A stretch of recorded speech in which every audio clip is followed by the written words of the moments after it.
There it is. How are you? Good to see you. Thanks for being with us. Sorry about the delay. Teresa Goldner will be here at the bottom of the hour. The supervisors met today and kicked the can down the road, so to speak. David Couch is out of the country.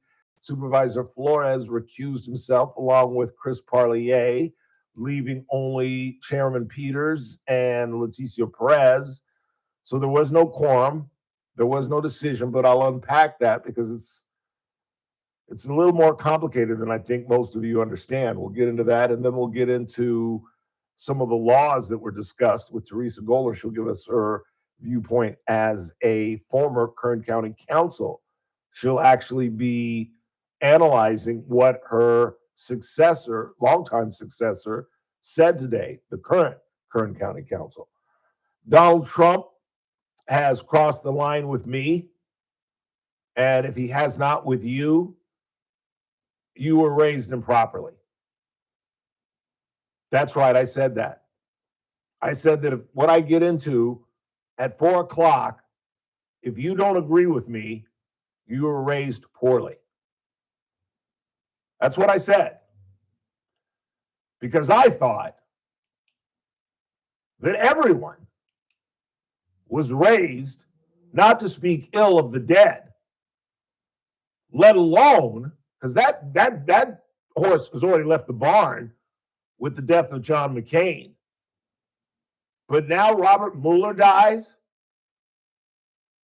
a Vietnam veteran who volunteered, won the Bronze Star, won a Purple Heart, answered every call his government ever asked of him.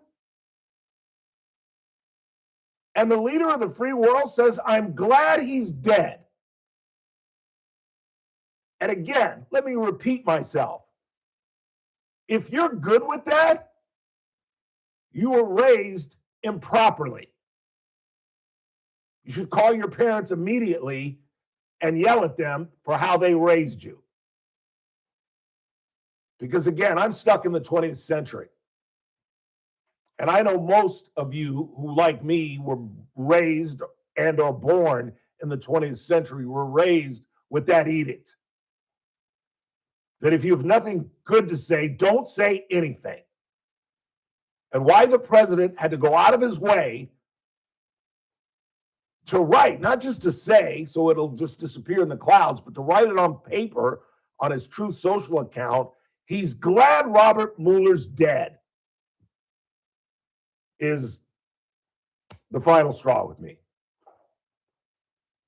Absolute final straw. And yet again, the reality is, if somehow the Constitution is changed and he runs in 28 and he's running against Gavin Newsom, guess what I have to do? I have to yet again vote for a guy who, based on character and temperament, probably doesn't even belong in the White House.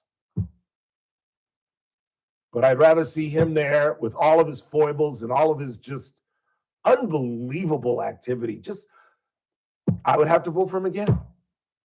I really would. But that was one of the most reprehensible things. What he did to John McCain should have been the final straw with me, criticizing a veteran, saying that I like my veterans because John McCain was shot down over Vietnam. I like my veterans who don't get shot down. That's what the president said. Yeah, well, you know what? I like my commanders in chief who, when given the opportunity, answered the call of their government and didn't come up with some cockamamie excuse about bone spurs. I'll get into that later. We'll also talk about the president. Again, I have to be critical on this Tuesday, where I've been telling you from the get-go, he's got to play this thing straight. He's got to play this thing straight. Well, if you haven't heard what he's talked about today, we've got some audio for you where he's claiming we're close to a deal with the Iranians and that they sent him a gift. I'm not ready to call him a liar because we're dealing with some of the most heinous, despicable human beings in the world. And I don't believe anything that comes out of their pie hole. I believe about 60% of what comes out of Donald Trump's pie hole, maybe a little less than that. So we'll see about this gift and these talks. Pakistan has come forward and said they will host talks. So maybe he's telling the truth this time. And this is why I've said from the get-go, he's got to play war completely straight. This isn't a campaign. This isn't rhetoric, political rhetoric that you can throw around. This is a war. So we'll get into that. Plus the SAVE Act, he's now tying that to DHS spending, and the TSA situation is getting worse and worse. I have a friend, my buddy Chet, who's recently flying again. He said now the TSA lines took him 3 hours and he missed his flight. Once again, it's getting crazier and crazier. Coming up at the 5, Lily Marsh will join us. We'll rehash our Honor Flight Open with her and talk about their upcoming. I'm getting text messages at the top of the show. Can I just get to the first break before somebody text messages me? And I can't find my phone, so I can't answer. It's behind you. I wish you hadn't told me I that. know, honestly, I was just thinking in my head, it's like, why'd you tell him that? Oh, no, this is important, actually. Oh. This is important, actually. Let's see, we might have a guest. Oh. Let's do hang on a second. I'm booking a guest, perhaps. I should have done by 4:30. 5. Please stand by. You're actually watching me produce the show. Sounds good. Outstanding. Supervisor Jeff Flores will be joining us at 5 o'clock. Lily, you just got bumped to 5:15 or 5:30. I hope that's okay. I'll call Lily in the break. Let's go ahead and take our first break. And we come back. We'll get into, please stand by. Ooh. Texas. Please. I thought this was shut down. Well, I mean, there's even more reason why it might be shut down. I'll explain that in just a second. And yet, I may not have a choice. Well, there's still communication, Chris. True. I'm not just going to cut it out just because I'm not going down there. I might go down there in the summer instead of going to Vegas. Let's find out what my tax situation is. Maybe I won't have to pay as much as I think I'm going to have to pay. Things change, but wait till you hear how things have changed radically just today. I was thinking about taking a trip to Texas, and Chris was giving me crap because yesterday I said I'm not going. Now I might be going. Then this morning I find out I might not be going because of exterior reasons that I'll explain when we return. When we talk about the golf tournament and a sudden health situation with yours truly. We're just getting started. On a Tuesday, Teresa Goldner in just a matter of minutes. Supervisor Jeff Flores joins us at 5 o'clock, and Lily Marsh will join us hopefully at 5:15 or whenever we're done with Supervisor Flores, or maybe we can get Lily in a little bit earlier. I had her scheduled for 5, but Supervisor kind of takes precedent given what we're doing right now. Quick timeout, just getting going. It's the Ralph Bailey Show on News Talk 96.1 at AM 1180 KRN. We're streaming live at KernRadio.com. News Talk 96.1 and AM 1180 KERN. The JR Show, weekdays at 2 p.m. Are you serious right now? You certainly don't go by First Lady. You choose First Partner. And you're going to talk to us about protecting women? You want to talk about protecting women? Let's start with our girls right here in the state of California and protecting them in sports. You want us to ask questions about women and protecting women? How about that question? Weekdays at 2 p.m. News Talk 96.1 and AM 1180 KERN. So I had my first inquiry into Big Mike's Ragin' Barbecue, a new client, one of the best caterers in town. And yeah, he just happens to be one of my best friends, but he happens to be one of the best caterers in town. And somebody asked me, how deep does Mike go? And I said, well, he provides appetizers, the main menu, and side dishes. And Mike does the cooking. He comes with a crew. He comes with a rig. They do all the cooking. They do all the cleaning. They do all the serving. You do absolutely nothing but pick up the phone and call Mike at 393-5507. That's 393-5507. Big Mike's Raging Barbecue has been raging now throughout this entire century for over 25 years. Mike, a former NFL star, has used that discipline he learned in the NFL to engineer his organization. It doesn't matter what your event is, whether it's a corporate event, graduation, Mike is there with the grill and ready to cook. Call him again today at 393-5507, 393-5507. Big Mike's Raging Barbecue. And yes, after 9 years, they're still raging hot. Meet Paul Sheldon's client, Dr. Roland Rodriguez. Hello, this is Bakersfield General Surgeon Dr. Roland Rodriguez, client and friend of Mr. Paul Sheldon. It is my great pleasure and privilege to relate to all of you my absolute exemplary experience with Team Paul Sheldon. I have also referred a number of my colleagues to Paul Sheldon's office, only to receive the most stellar feedback from my doctor friends regarding the office's expert navigation through the complex maze that is Medicare. And even though Paul Sheldon himself is now facing some temporary health challenges, his longstanding and most experienced and expertly trained team of ladies, Christine, Ellie, and Lynn, continue to masterfully guide the clients through the complicated world of Medicare. You most definitely could not possibly do any better than to reach out to Paul Sheldon several months before turning 65. Thank you. When Medicare matters, our team has the answers. Team Paul Sheldon. 398-2298. Jackson Hewitt will do your taxes for $149 or less, no matter how complicated. So if you're a delivery driver, /handyman, /wedding DJ, you pay only $149 or less. We're talking to you, waitress. Check, please. /pet sitter, /influencer. Just $149 or less. Want your refund to work as hard as you? Hurry. Don't wait. File with Jackson Hewitt today. Limited time offer for new clients on federal returns. Participating locations only. Terms at jacksonhewitt.com/149. Bring your visions to life with smart business buying tools and technology from Amazon Business. From fast, free shipping to in-depth buying insights and automated purchase approvals, we deliver everything you need to achieve your goals. Go to amazonbusiness.com for support.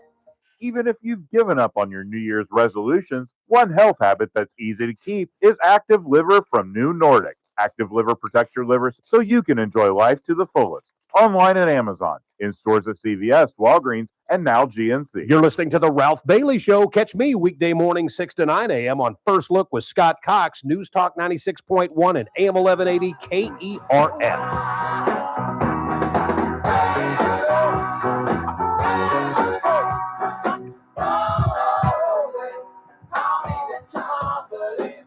So I got to squeeze in a lot in the few minutes before we get Teresa Goldner in here. I got a weird phone call this morning. I got scheduled an MRI. As you guys have been knowing, I've been battling this thing with my prostate, and my doctor's trying to figure out whether it's an infection or whether it's the onset of prostate cancer. The obvious great news is regardless, we've caught it early, and if it is in fact prostate cancer, it's really not an issue. It's one of the few cancers that if you're a man, you want to get, if you are going to a physician regularly and you can catch it early, bing, bang, bong, because again, as we've talked about with physicians, as we've learned, if you're over 55, 60, you are very, very, very likely at some point, particularly if you live a long life, to suffer with prostate cancer. It's just a matter of catching it early, just like most cancers. There's some that even if you catch early, they come back and battle, but prostate is not one of those. And so I have an MRI scheduled tomorrow. And again, it was scheduled 2 weeks ago. I get a call at 8 o'clock this morning, and they're going over some of the things. You have your insurance, Mr. Bailey? Yes. Do this, that? Yes, yes.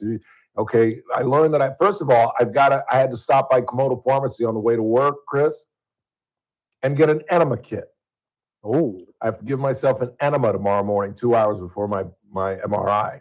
Ooh. Which I have no idea how to do, but I guess this is self-explanatory. But I'm really looking forward to this, boy, I can tell you. So that's A. So I'm like, okay, I'm a grown-ass man, and I understand it's really not that painful if it at all. But then they tell me, and we need $1,200 prior to the procedure. And I said, excuse me? And they said, we need $1,200 for your deductible. And I said, well, what is my insurance for? I'm like, what if I don't have it? Well, you're going to have to reschedule the appointment or cancel it. I said, are you telling me people that can't come up with $1,200 in a 24-hour period just die of prostate cancer or have to delay their MRIs? Said, yeah, pretty much. Now, fortunately, I have it, but I've definitely sent a email to our HR person questioning my insurance and maybe upgrading my insurance, because as I was sent to our HR person, I wanted to get this acorn taken off my head. Now I'm questioning that, because if an MRI costs me $1,200, what is it going to cost me to go to a dermatologist or plastic surgeon and have this bump taken off my head? It's starting to look good to me. And at 63, this isn't going to be the last medical situation I'm facing. I don't know. Anyway, I just wanted to get that off my back. I don't know why. So that's why Texas is very much up in the air. And then I got to find out what I owe in taxes, which could be in the 4 digits. So going and gallivanting in Corpus Christi could be out, unfortunately. I don't know. We'll see what happens. Meantime, I want to thank everybody who was involved with yesterday's 4th annual Honor Flight Open. It was outstanding. It was clearly our best because of certain circumstances like, I don't know, weather. For the last 2 years and 3 years that we had done it prior to this, we've suffered with weather. We were threatened with weather on our second one, but it turned out okay. Last year, we all played in the rain, and it was really kind of a downer, although it was a success. The veterans were happy. Honor Flight was happy, but it's, when everybody's soaking wet, it's a little bit of a downer. As you know, the weather was perfect yesterday. Everything went smoothly. Our man Josh Kennedy made more money than he did last year because everybody. Cassidy. What did I say? Kennedy. I thought I said Kennedy. It's not Kennedy? Cassidy. It's Cassidy, you sure? Yeah. I thought it was NN. Okay. I read it off his golf bag. You sure it's Cassidy? Pretty sure it's Cassidy. Josh, our man Josh, who is just a really good guy. Every time he comes out, I get about 10, 15 minutes with him before the tournament. And I'm just fascinated by this guy because he can do things with a golf ball I've never seen before. And I'm not sure there are pro players that can do what this guy does. Now, obviously, because he's not on the tour, there are things that he can't do. In fact, I had a couple beverages, and he made some comment about, how this necessarily make him a good golfer. And I go, yeah, because if you could putt and chip, you'd be on the tour. And I'm like, oh, shut up. We want him to come back next year. But he can see that. But let me just show you for those, and this is why you should subscribe to YouTube. But just let me show you some of the things that he does. So you guys are the fairway, right? So normally I'd be hitting like this and hitting it right at you, right? Please stand by.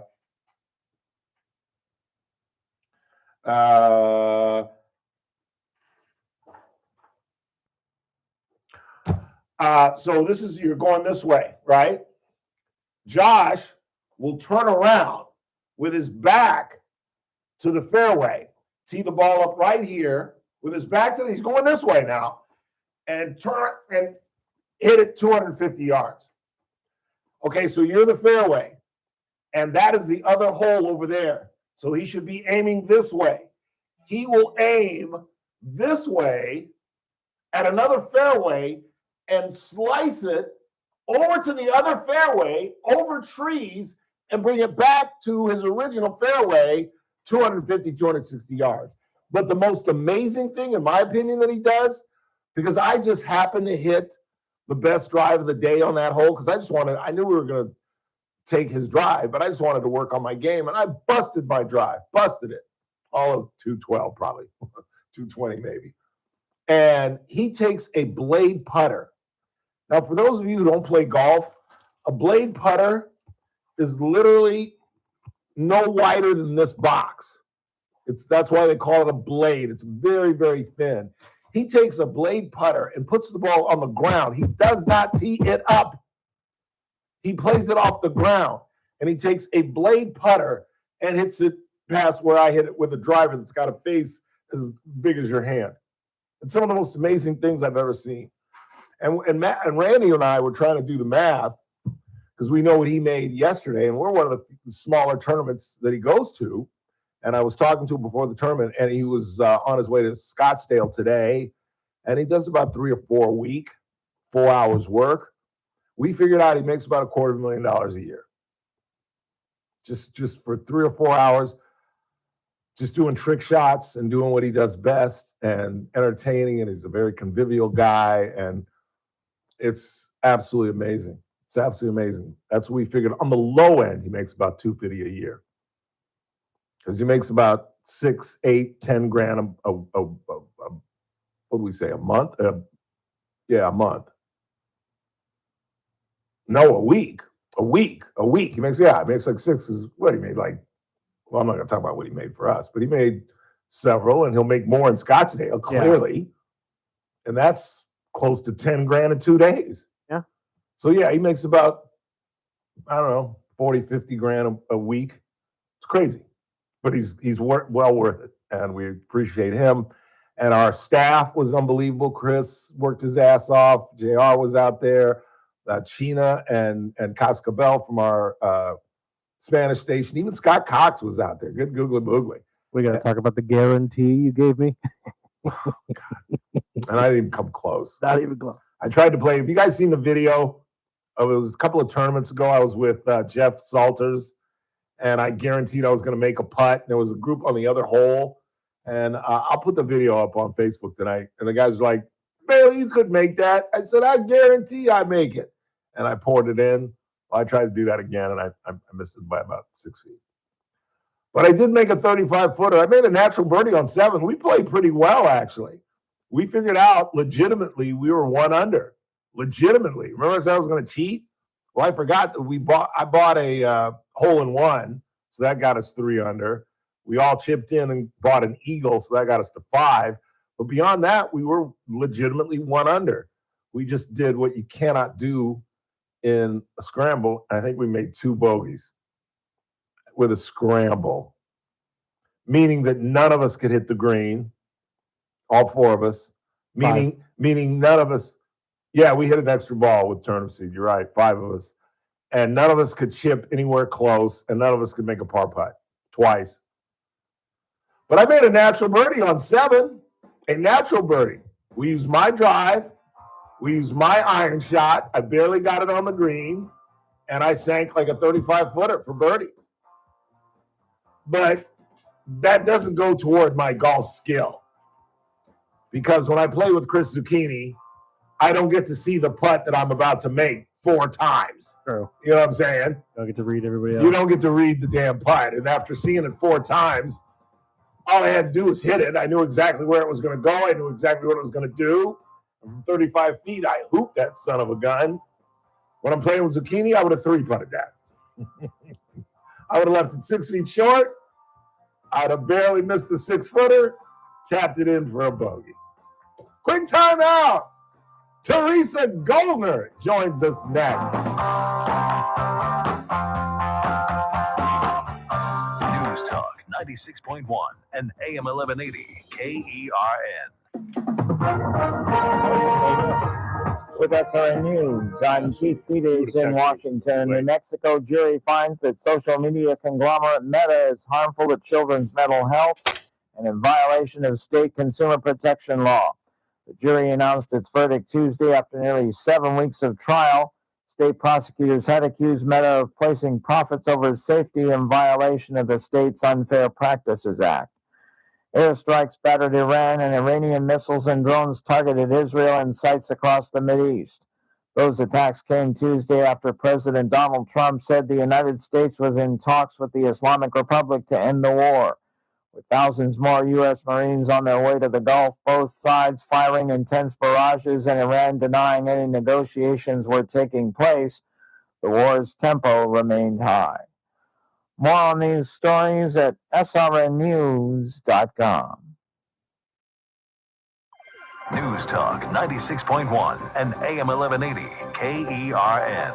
From the KERN Newsroom, your live and local news update on News Talk 96.1 and AM 1180 KERN. A raid on a property on Granite Butte Way in Oakhurst uncovered 4,000 digital child pornography files, say police there, who arrested 44-year-old Christian Parmalee Edwards. They also say some of the evidence shows he recorded some of his guests who were staying at the property when Edwards rented it out. A fire near Mojave early Sunday morning there burned 3 trailers on Lone Butte Way, say Kern County firefighters, who say they nearly ran out of water trying to protect other structures that were in danger. The people with LA County's Department of Animal Care and Control are hoping you might be able to adopt one of the 300 dogs and cats found living in unsanitary conditions at a Lake Hughes property last week. That is, after the animals are released by the court. I'm Chris Davis in the KERN newsroom with news every half hour and when it breaks on FM 96.1 and AM 1180 KERN. The smartest self-defense decision isn't made in the moment. It's made before danger ever appears. Because when you pull a firearm trigger, you're not just stopping a threat. You may be starting a chain of legal, financial, and emotional consequences that can follow you for years. That's why more responsible Americans are choosing to lead with less lethal force. Byrna less lethal launchers fire tear gas and kinetic rounds designed to stop an attacker for up to 40 minutes, giving you time to escape, create distance, and get help without using deadly force. It's a smarter first response. Your college-age kids can carry it. Your spouse can use it. Even aging parents can handle it confidently. Byrna's best-selling compact launcher is sleek, slim, and incredibly powerful, built for discreet everyday carry. Byrna is proudly hand-assembled in Fort Wayne, Indiana. More than 750,000 have been sold worldwide, making Byrna a trusted leader in personal safety. And it's legal in all 50 states. No background checks. Ships directly to your door. Protect yourself. Protect your future. Start with less lethal. Visit Byrna.com today and find the right launcher for your family. That's BYRNA.com. Start your day right. First Look with Scott Cox, 6 to 9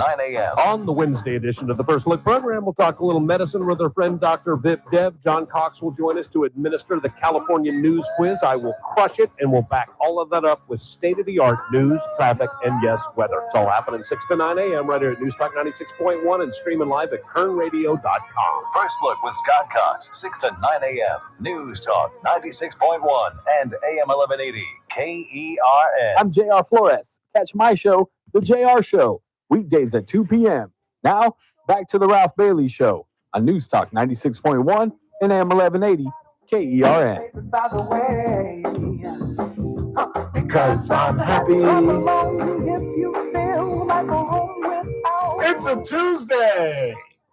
Time to talk with our former federal magistrate judge, and more importantly, particularly for today's discussion, former Kern County Council, the lovely and, how am I going to put this? The brave and courageous Teresa Goldner. Can we begin with the brave and courageous? Hi, Ralph. How are you? I'm sorry. Hi, Teresa. Hi, I said via the Rogers Brandon Global Telephone Network today. I'm so sorry I couldn't be there in person. That's okay. Today. If I told you why, you'd laugh, so I probably shouldn't tell you. Well, make us laugh. No, I can't tell you. Oh, all right. Okay. It's too embarrassing. Uh-oh, because it might have to do with what my intro discussion and why I called you courageous and brave. Okay. Why did you call me courageous and brave? I witnessed your Instagram today. Uh-huh. And you are manifesting that you intend to ride an electrical bike, which is, as you can ask Chris, I have expressed, anyone 55 plus should not be on an electrical bike.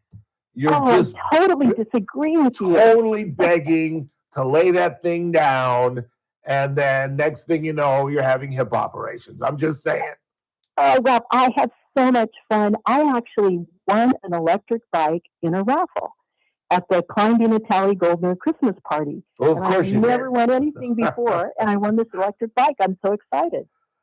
Okay. We were this was my first time to ride it, and it is so much fun. I can't even believe it. Well, Teresa, 23.8 miles an hour. Oh my God.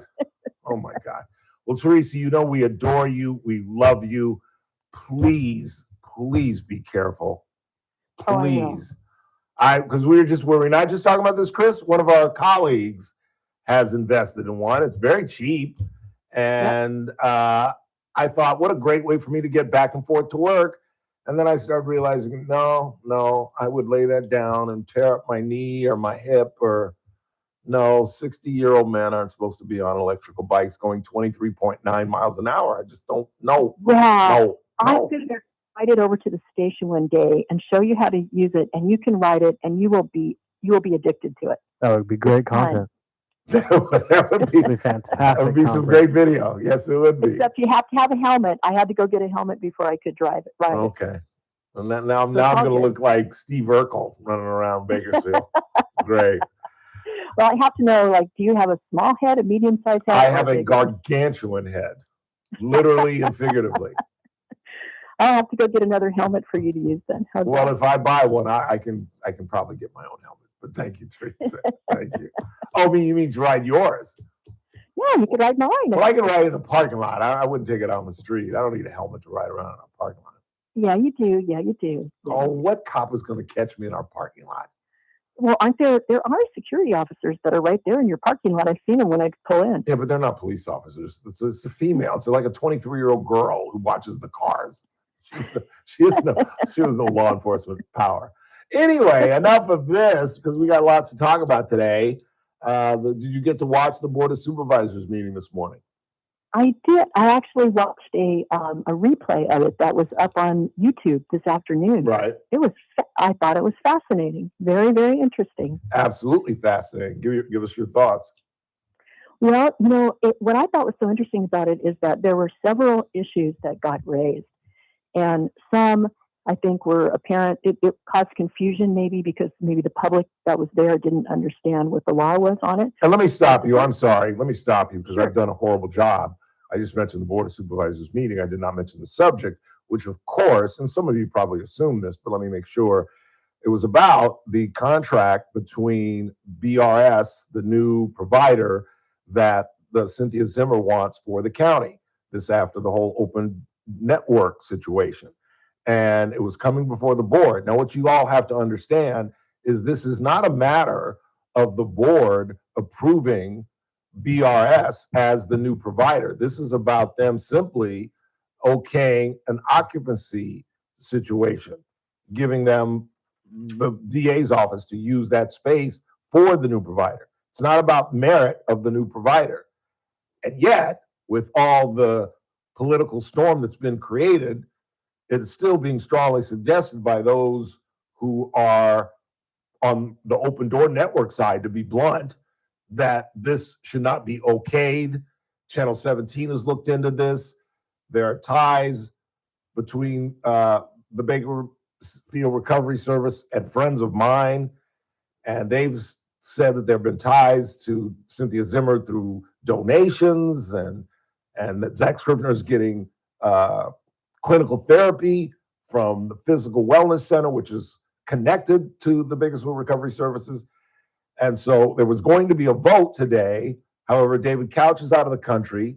Jeff Flores, who we'll talk to at 5 o'clock, and Supervisor Chris Parlier both recused themselves. So it was only the chairman, Peters, and Leticia Perez.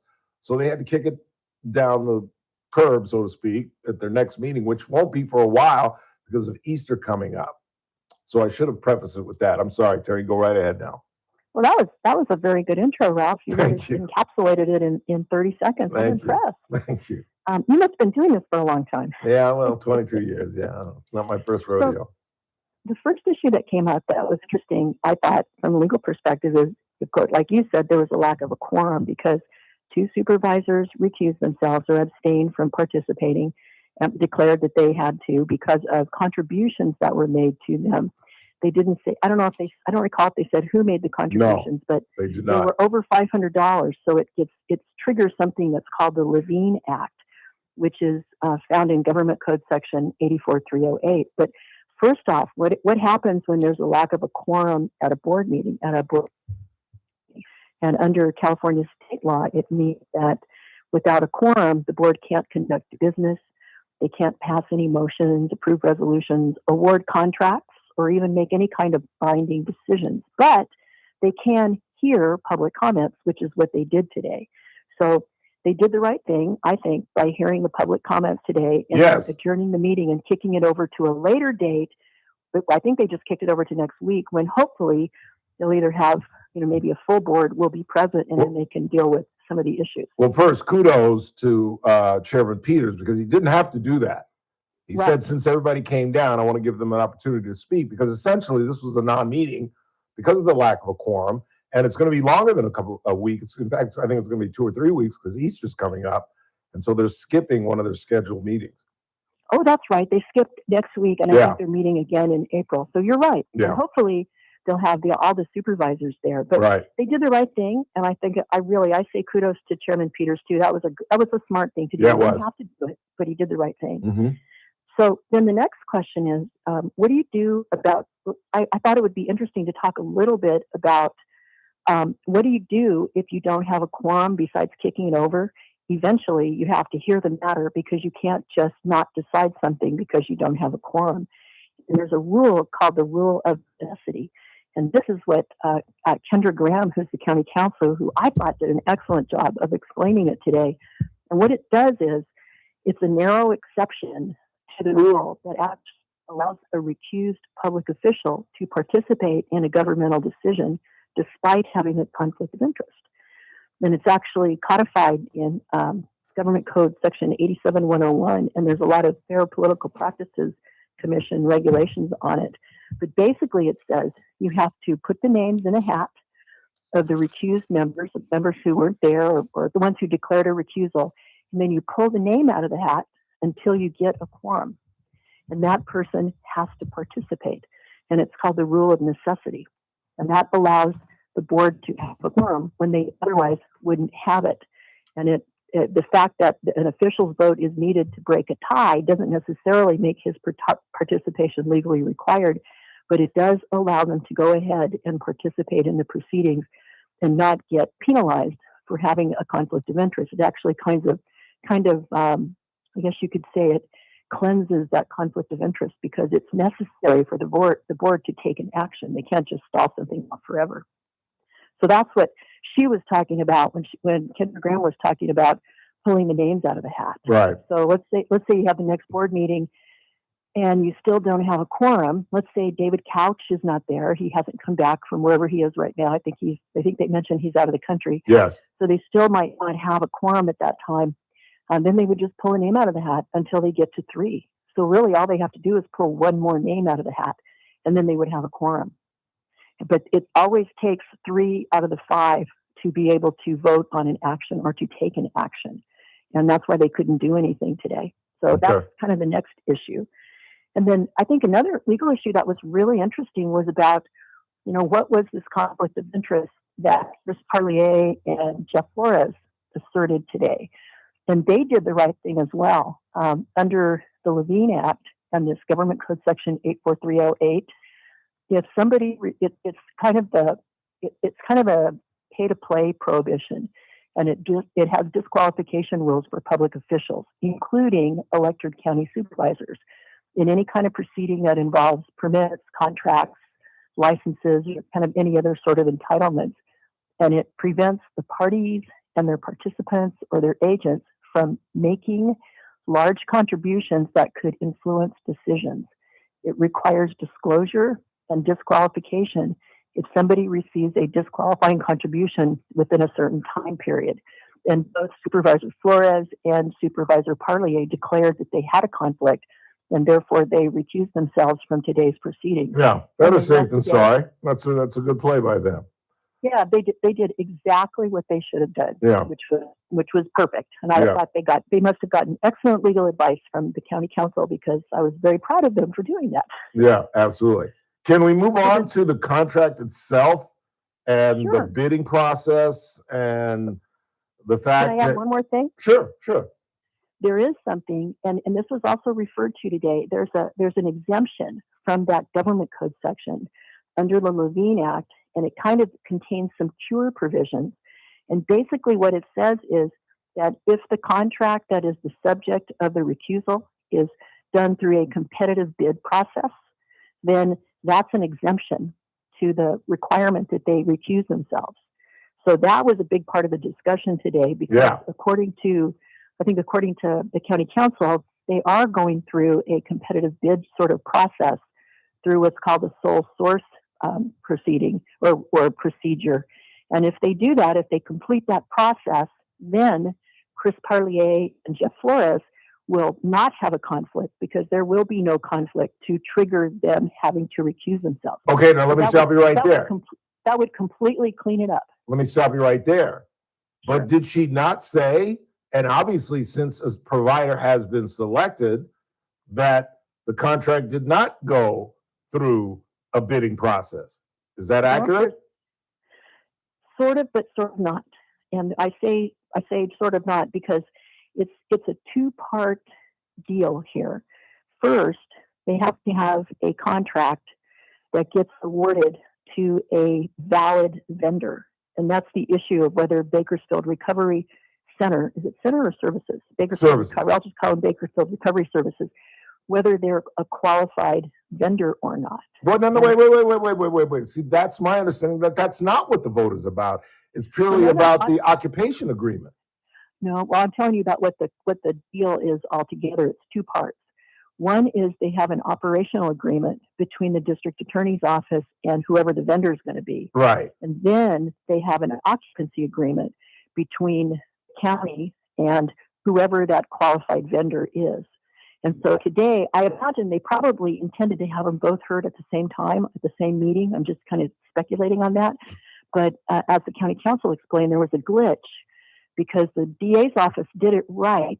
They actually asked to have the contract approved as a sole source under the county's policy and procedures, which allows them to do it because their operating agreement is less than $1,000, which means that the department of the county can approve it as a sole source contract. Terry, we're having problems with your phone. Can you hear me now? It just got worse, but now it got better. Is this? How's that? Is that better, Ralph? Yes, much better. Thank you. Okay, I'm sorry. That's I'm okay. not talking in the phone. So anyway, this contract is eligible to be approved through the competitive bidding process, which has a component of it that allows it to be a sole source contract, which means you don't have to put it out to bid. Believe it or not, that's how the county operates. But didn't Kern County Council describe it as a glitch, that it should have gone through purchasing agent or Kern County Council, and it did not go through either? It simply went through the auditor's office? And didn't she describe that as a glitch? It was, I think it was a glitch because what she said was the auditor's office approved it through something called the County of Kern's new Workday system. And that was something that got, I think, enacted as part of a program called Kern 360 that allows there to be kind of a modern unified platform for all kinds of different contracts with the county and other things. And I think somebody at the auditor's office approved it when they shouldn't have, because as a sole source competitive bid contract, it should have gone to the purchasing department. Okay, let me stop you right there. That's what the glitch is. Let me stop you right there. And excuse me, because I'm going to have to do this throughout this whole thing, because I'm trying to understand it as we go along. Is that common?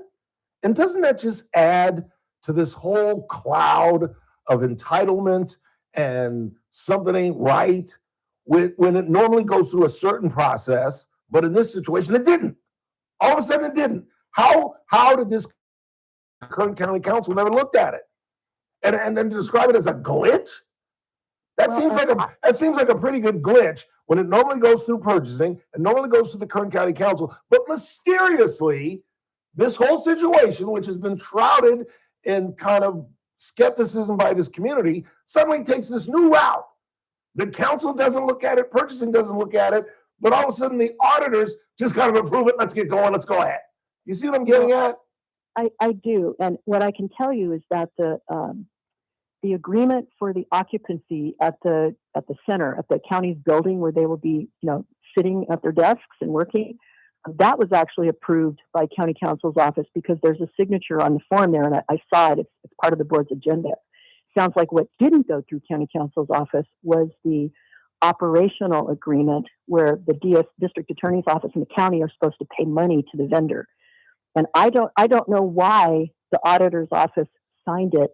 From what Assistant District Attorney Kinzel said, he doesn't know why either. They just did it. They submitted it to the right way. Somehow the auditor's office glommed onto it and approved it. And I think that's what caused the problem. I don't think there's anything nefarious going on there. I think somebody just screwed up, and I don't think it was the DA. It wasn't county council. and it was not the purchasing department either. So the only person left standing in that scenario is the auditor's office. And seems really bizarre to as me. Ricky said to Lucy, they got some explaining to do. Yeah, it seems incredibly bizarre to me. It really Yeah. does. But I think what's interesting is it's being proposed to be a sole source agreement under the county's policy and procedures. And there's a rule in there that says if an RFP process, which is a request for proposals where they send it out and let everybody kind of bid on it, or bid's not the right word, but put in their proposals for how they want to provide the services and at what cost. If the RFP process cannot be performed, or the department finds that that kind of a process would not be appropriate or in the county's best interest, then the county can seek sole source approval by either the Board of Supervisors or the purchasing department. And when it's less than $200,000, which this is, it's only 2 years at $75,000 each, then the purchasing Because let me department stop you again. I'm sorry. can do it. We found out a number for the very first time from Michael Bowers himself, who came before the board in the public speaking section. And I'd never heard a number put to this. I haven't seen it in writing. I haven't heard anybody talk about it. But Michael Bowers, in defense of BRS, came forward and said, hey, look, this isn't $1 million contract we're talking about. $75,000 a year for 2 years. That's the first time I've heard a number. And it's another, I guess, coincidence that this falls under the $100,000 level, which has been explained to me. And I think what you're trying to explain, that allows the county, the DA, not to seek supervisorial approval, correct? Well, actually, under the policy and procedures manual of the county, the limit is now $200,000. Okay, so they're well under that. Professional services. So this is way under that. And so it's not close to the line like your question might suggest. So they're totally within the rules, and there's nothing improper about seeking sole source approval from the purchasing department. And they submitted all their forms, but why the auditor's office approved it and didn't send it on or forward it, I guess, to the purchasing department, I don't know the answer to that. Okay. But it's okay what they're doing. And if they do it, and it's my understanding that the purchasing department, based on public comments made today, that they were going to go ahead and approve it as a sole source, but they haven't quite finished it yet. And because they hadn't, the vendor hasn't been approved yet, and therefore they shouldn't have entered into an agreement today, which they didn't do in any event, for occupancy of the building. They needed to wait until that sole source has gone through. And they're following the rules. They're following the rules by the T. They are dotting their I's and crossing their T's. They really are. There's nothing inappropriate about what's being asked or proposed. So I feel very comfortable with what happened at the board meeting today. I think that they were properly advised on the law. I think they followed the law. I think the district attorney's office is following county procedure when they're asking to have it as a sole source contract. And we'll just have to see what happens when the board comes back, when Supervisor Couch comes back. And then hopefully by then they'll have this sole source issue resolved. And that means that will kind of untrigger any triggering of any conflict under the Levine Act. And then the other two supervisors, Flores and Parlier, they can both vote on it as well. And then you can have the whole board vote on it, which I think is appropriate. And you're expecting that, aren't you? That Parlier and Flores will be eligible? Well, I hope. I think they will be eligible. There's no doubt about that. If it gets approved as a sole source and goes through that process. And there's no reason to suspect that it won't be?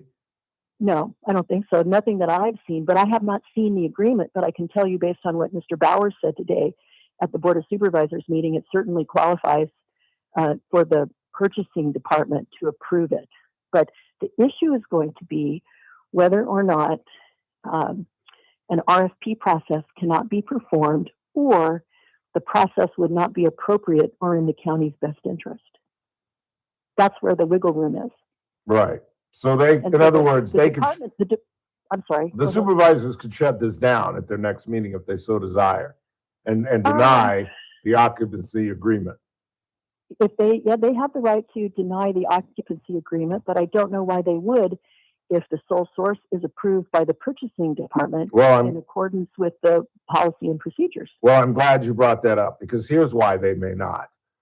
I believe there is a political cloud that is hanging over this. I think there is great skepticism, to say the least, in the community. And I believe that Zach Scrivener has become so radioactive that anybody that comes in contact with him, whether it's innocent or not, because as I've explained from the get-go, people are angry at Cynthia Zimmer for what happened to Zach Scrivener. And as I've tried to explain, despite the fact that I've been very disappointed by Cynthia Zimmer's actions of late, she did nothing wrong in terms of her nephew. Not even the infamous phone call that I originally criticized. She did absolutely nothing wrong. But I don't think you convince this community of that right now.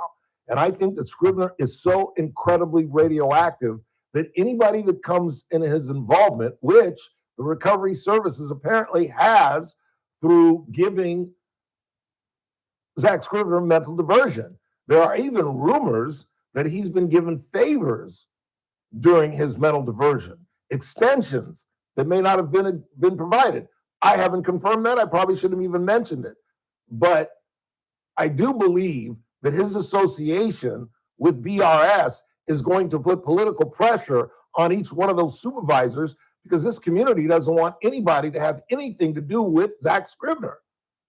And I think, and again, the collateral damage is at Cynthia Zimmer, I think inappropriately, but nevertheless, I think Kathy Scrivener will never get elected dog catcher again because of the collateral damage and her own actions that our own sheriff has deemed criminal.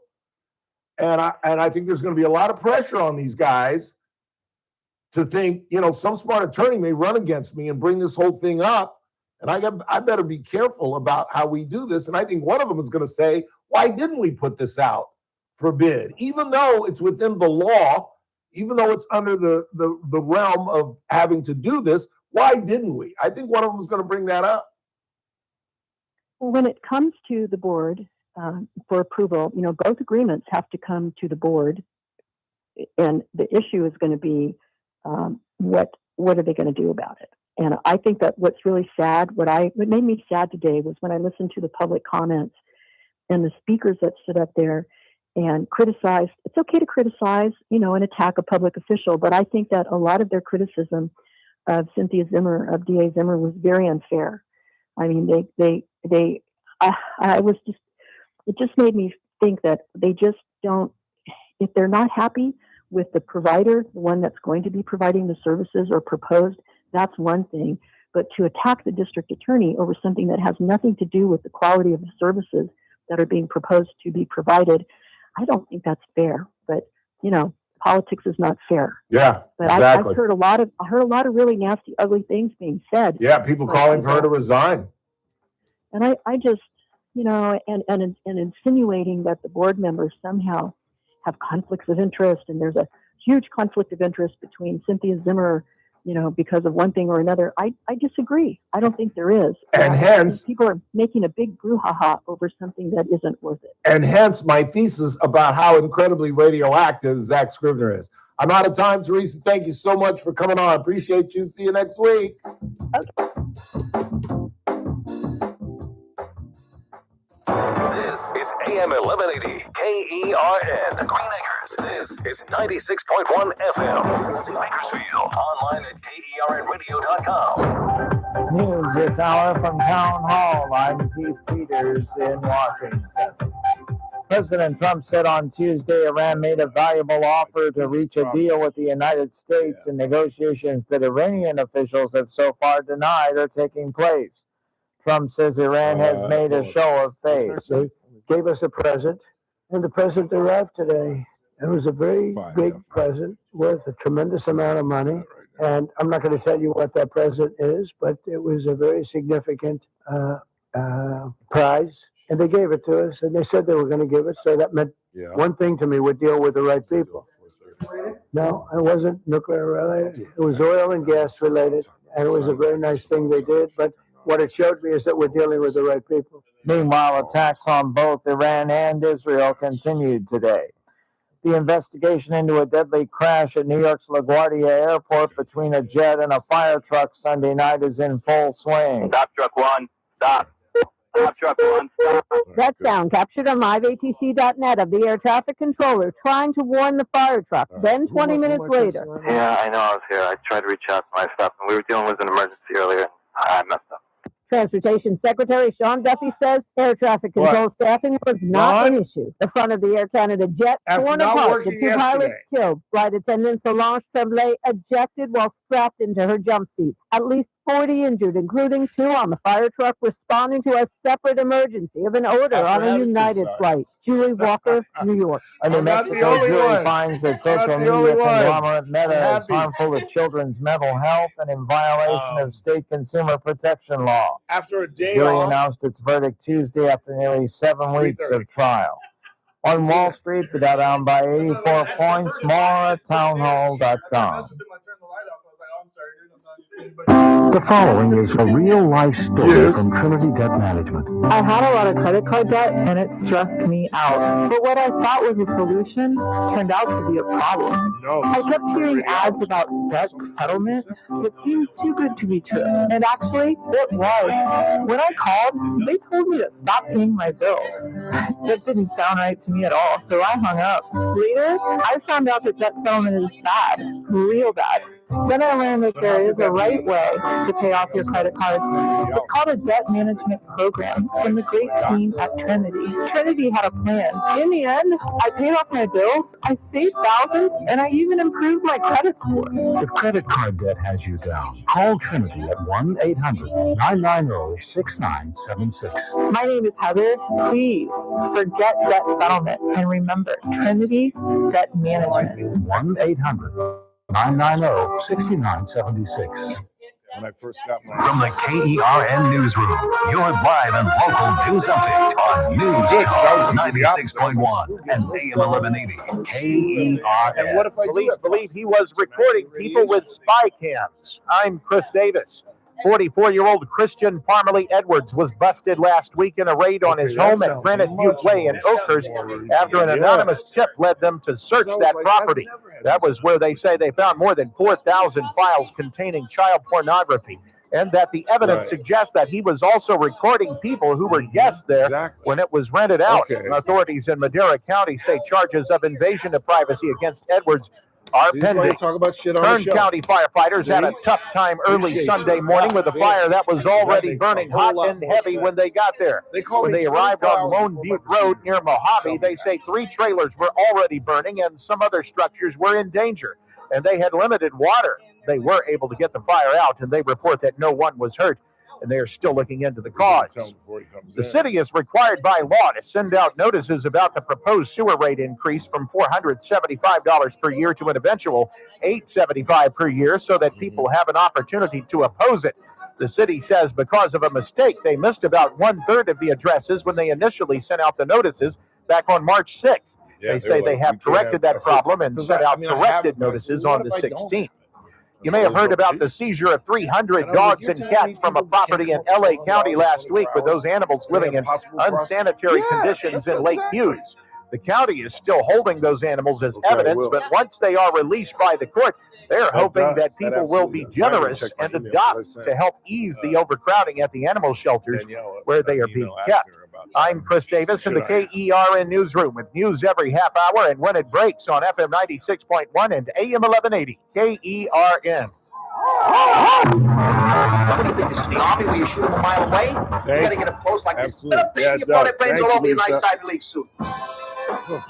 It's the Ralph Bailey Show on News Talk 96.1 and AM 1180 KERN. Now make sure you leave the house when you make the call. You understand me? You hear me? Call from an outside line. I mean it.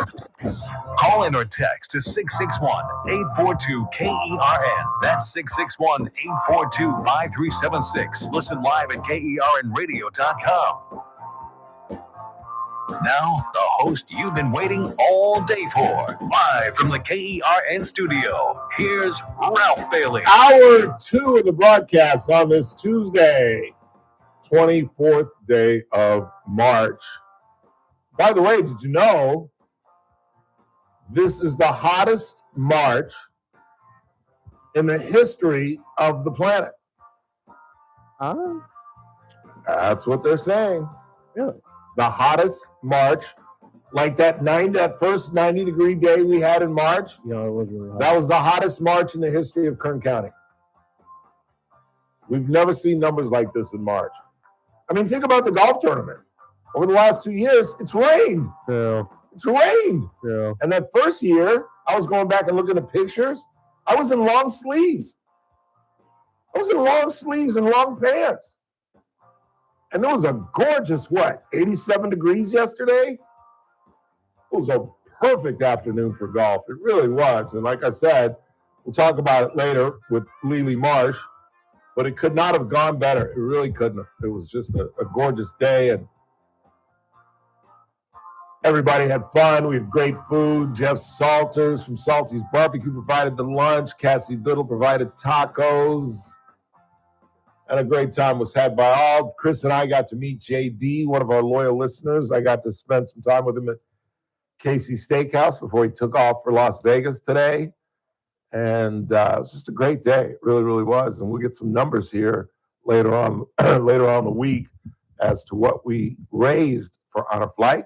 And as we'll talk about in the 5 with Lily, they have lots going on a flight. They've got another trip coming up in April, and then they've got some stuff going on in October that I'll let Lily talk about. And I might have to eat crow. Might have to eat crow. Why is that? Well, how in regards to Honor Flight would I be eating crow?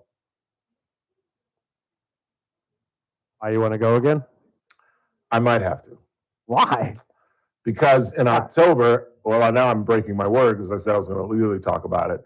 But in October, as I explained to you guys last time we were there on the 52nd or 53rd Honor Flight, the last trip, we saw the beginning of the construction of the Operation Desert Storm Memorial.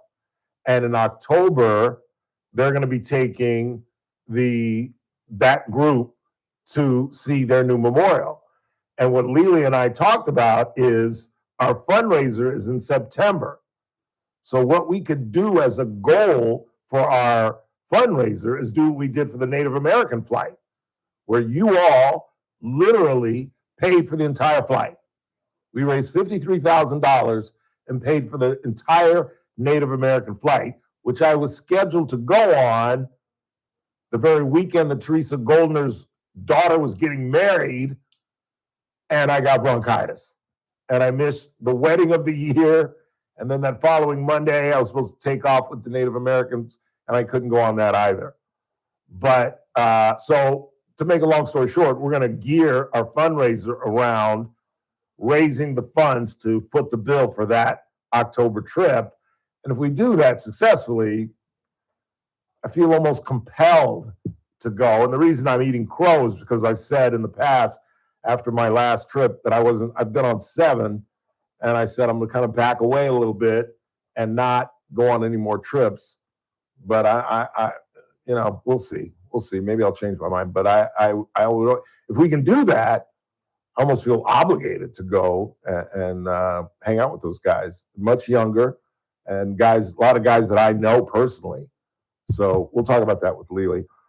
In the meantime, I was going to get into this Trump thing, but I want to just kind of tag on to what Teresa told us. And she's right. Technically, they've done everything right. They really have. In fact, they had the Kinzinger attorney, the guy that wrote the poison pen letter to Lauren Skidmore and the Open Door Network. And again, let's understand my position on this. Let's make it crystal clear. Let's assume this wasn't petty revenge by Cynthia Zimmer. Even though the timing is incredibly funky, as I've said from the get-go, if she had waited till June to terminate this contract, I think the timing wouldn't have seemed so suspicious. I don't think the community would be so much up in arms right now, A. B, I think if they had just terminated the relationship and walked away, I don't think you would see the skepticism and anger that exists in this community right now. I don't think this situation would be a split. I don't think there would be the analysis of BRS and what their intentions are and connections with them, giving money to Cynthia Zimmer and providing service for Zach Scrivener, I don't think there would be that kind of analysis. I think they brought this on themselves because, again, they could have simply walked away. We found a better provider, we're moving on. But that's not what they did.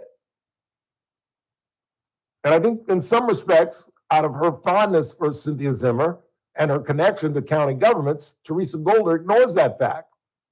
That's not what they did. And I've used myself as an example. I've been fired 4 times in this community. When I moved here at 29 years of age, I literally had never been fired from a job in my life. And then bang, bang, bang, bang. 4 times I was told to get out of the building. We don't want you here. Get a box, get your crap, and get out of here. Now, why I can say that so flippantly is because 3 of those companies rehired me. So how bad a guy could I have been? How bad of an employee I could have been? You're welcoming me back into the building. One of the companies that fired me after 3 years rehired me. I was there for 9 years. But, I got a point here, stay with me. But, what if one of those companies had said, we fired Bailey, let's say after I left Buckley Radio. And they said something like, well, good, we're glad he quit because he was unprofessional and unethical. Or what if any of the companies that fired me had said that? What are the opportunities of me getting a job in this community? And that's the issue I have with the DA's office. Okay, you want to fire the Open Door Network? It's your call. What do I care? But why go after Lauren Skidmore?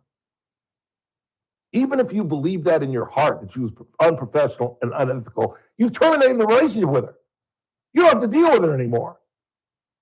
But why go the extra effort? Why have this Russell character and this Kinzinger character? Certainly not Cynthia Zimmer. Her fingerprints aren't going to be on that letter. But both of them sent letters impugning the reputation of this woman. And everybody involved who's called me, all the players have called me late at night. Oh, I love Lauren Skidmore, but ... And I'm sitting on the phone with these people like, no, you don't. But okay, I understand you're smart enough to realize that it really ain't popular to be on the other side of Lauren Skidmore in this community. Again, as we talked about, she comes from a very popular family. Steve Smoot is one of the most respected ranchers in our community. Up until now, I had never heard of anyone talking one syllable against Lauren Skidmore. And then all of a sudden, I'm getting phone calls from everybody who's got all kind of information on Lauren Skidmore. Okay, fine. Then terminate the relationship. But again, why did the DA's office go out of their way to wreck this girl's reputation in the very town that she's born in and raised in and trying to have a family and just having a normal life? Doesn't even to the Cynthia Zimmer supporters, that doesn't seem bizarre to you? That's the reason I brought up my 4 firings, because normally when businesses terminate a relationship with an employee, they just walk away. The problems are solved. We're done. Goodbye. I have never, well, maybe not never, but it's incredibly rare to see somebody, after they terminated a relationship with an employee, talk about that employee after the fact. Can my HR people out there at least agree with me on that? It's like piling on. It's like breaking up with your girlfriend and going on Facebook and talking about how crappy a girlfriend she was. Why? It's over. You're done with her. And that just leads people like me to believe that the motive for all of this is some silly pettiness and anger. Maybe revenge is a bad word. But I think it was, well, if you're going to come after the DA's office, we're going to come after you. And I just thought that an entity like, oh, I don't know, our top cop was bigger than that. Because you may be able to make an argument they should have gone after Lauren Skidmore after the things that she said at the DA's office. I just personally thought the DA's office was bigger than that. I really did. And again, it goes to show you, because again, the term, you know where I got the term collateral damage from Zach Scrivener? Mike Bowers said that today in his address in front of the supervisors. So at least he understands why they're getting blowback right now, in my opinion. Because I think anybody, any entity that has anything to do with Zach Scrivener is now suddenly, it's like walking into what gives you radiation? Uranium? Uranium. It's like grabbing uranium and passing it around and wondering, why am I being impacted by like this? He's radioactive. He is, in the 32 years I've lived here, and there have been some bad eggs in this community, Jack, but this man is the most despised human being I have ever contacted in Kern County. And we've had, like I said, we've had some bad eggs, but the crime in which he was not charged, but we were told about, has incensed this community. And of course, the fact that he wasn't even charged, that he was absolutely provided a lane for mental diversion, has absolutely incensed this community. And again, it's made him radioactive, and therefore anybody that comes in contact with him is such as well. But at the end of the day, I think we all have to ask ourselves that question. If they just wanted to get rid of the Open Door Network, then why did they personally go after Lauren Skidmore? You were done with her. You didn't have to deal with her. And yet you had your two flunkies, Russell and these two lawyers, sitting up. They could be doing a lot of things as deputy DAs. But instead, they're spending their time writing letters dogging Lauren Skidmore after they fired her. That just doesn't make a lot of sense to me. If it does to you, then call the show and explain it to me, maybe, and I'll change my mind. Let's go. We shall see what we shall see. There's the jaw again. We shall see what we shall see. And again, as I said, Easter is fast approaching, so they're going to miss a meeting. So it'll be mid-late April before the next meeting, which is outstanding because Mr. Couch shall be back in this country. Should I tell his business? I know where he is. Know where he is? I do know where he is. I mean, I'd like to know. And it's nothing mysterious or nefarious. But I'm telling people's business.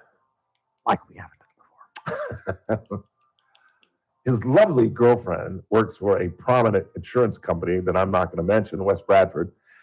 And she's on a company thing in the Cayman Islands. Ooh. I was on the phone with him and he said, "You should see my view right now." And I said, "What are you doing?" And he goes, "What am I doing? I'm arm candy." Absolutely. Heck yeah. I'm carrying her purse. I'm enjoying the week, man. I'm like, you go, DC. You go. So I'm assuming he'll be back in town. I hope he's not mad at me telling his damn business. He's a good guy. Love me some David Couch. Quick time out. We're coming right back. It's TRBS on a Tuesday right here on News Talk 96.1 and AM 1180. KERN. We stream live at kernradio.com. News Talk 96.1 and AM 1180 KERN. The JR Show, weekdays at 2 p.m. $500,000 for a building that is burned down 23 times in the last year, and it only makes me ask, why the hell haven't we just let this thing burn down to the ground already? And then the internet, as great as it is, the comment says, I hope the person that was fired didn't call 911. Weekdays at 2 p.m. News Talk 96.1 and AM 1180 KERN. You know, oddly, one of the things that I rarely talk about when I talk about KC Steakhouse is lunch. If you work downtown, if you work for the county or wherever on Truxton, it's not very far and it's real quick and it's very convenient. And the menu is similar, just smaller portions, and it is outstanding. And the variety on the menu that Chef Daniel has put together now is simply unbelievable. It's mostly a large groups that come to Casey Steakhouse. Not everybody's feeling red meat to celebrate someone's birthday or an anniversary or whatever the event may be. And that's why Chef Daniel has advanced the menu. So there's Italian food. I love the fettuccine Alfredo with chicken. The lobster mac and cheese is everybody's favorite. the fish dishes, the mahi-mahi, the swordfish, the halibut. Where would you rather be than on F Street? And don't forget about the Stockyard next door for meetings, banquets, or just having dinner and having some of the craft cocktails that are served next door. It's Casey's Steakhouse, longtime sponsors of the Ralph Bailey Show. Last week, there was a Paul Sheldon sighting. Kind of rare and very exciting. Everyone asking, where has he been? Of course, his clients weren't worried about their Medicare, even when Paul in person wasn't there, because there's Christine, Kelly, and Lynn. The grandkids like to play, where's Waldo? Granddad's asking, hey, where'd Paul go? Just games that are fun to win. But when push comes to shove and the day is done, we know it's covered, so it's all in fun, because there's Christine, Kelly, and Lynn. Over the years, so many have said it. The guy's a genius. Gotta give the man credit. He put it together way back then.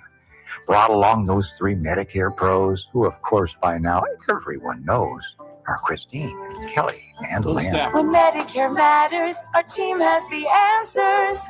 Team Paul Sheldon. 398-2298. Let me paint you a picture. It's midnight. Sirens blare. You have only seconds to grab your child and run. Now imagine you're elderly. Getting downstairs feels impossible. And after all of that, you end up in a bomb shelter for hours, even days, because you can't make that trek again. This is what's happening across Israel as Operation Epic Fury continues. Children are being traumatized. Families are exhausted. Homes have been destroyed. That's why the International Fellowship of Christians and Jews is there, on the ground, bringing food, emergency equipment, care for children, and help for the elderly, and supplying bomb shelters and medical centers with critically needed essentials. If you've ever wondered what it looks like to stand for Israel and stand for good against evil, this is it. Now, please act. Give $45 right now to rush life-saving essentials to the vulnerable under fire. Text the word SIREN to 91999 to make your donation. That's the word SIREN to 91999. The Clay Travis and Buck Sexton Show, live 9 to noon. Now, back to the Ralph Bailey Show on News Talk 96.1 and AM 1180 KERN.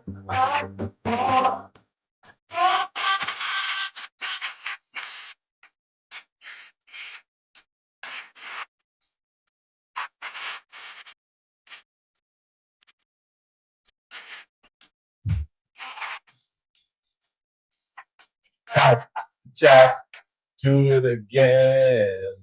Wheels turning round and round. I'm going back. Jack, do it again. Did you guys hear the Valerie Prine died? You've probably never heard of her, have you? Beautiful young actress of the 20th century. Did you see Superman 1? The original? Yes. The original. Yeah, so not we're talking Christopher Reeve? Yes. A long time ago. Then you probably wouldn't remember her, but she was Miss Tessmacher! You don't remember that? I do, I do. Gene Hackman and his beautiful assistant. Yep. She's the one. Okay, you remember where they dupe Superman and they dump him in the pool with the kryptonite as the rockets are going in separate areas? She's the one that comes and helps him out, removes it. And has the change of heart. And she says, can you kiss me before I take off the kryptonite? And she kisses him. That's Valerie Prine. Beautiful, beautiful woman. In her bio that I read this morning, they said that's what she's remembered for. Not by me. I don't know if you guys ever saw Lenny, the motion picture about the life and times of Lenny Bruce, starring Dustin Hoffman. And Valerie Prine plays his stripper, because it's a real life story. Lenny Bruce was a real comedian who was Richard Pryor before Richard Pryor. And when the laws were incredibly strict as to what you could say, even in nightclubs. And he was kind of the Jackie Robinson of, before George Carlin, before Richard Pryor, and even before Red Fox, who my parents used to tell me, or I used to overhear them talking with their friends, was the filthiest comedian they had ever heard. And whenever he was in Vegas, there were 3 people that my parents would run to Vegas to go see.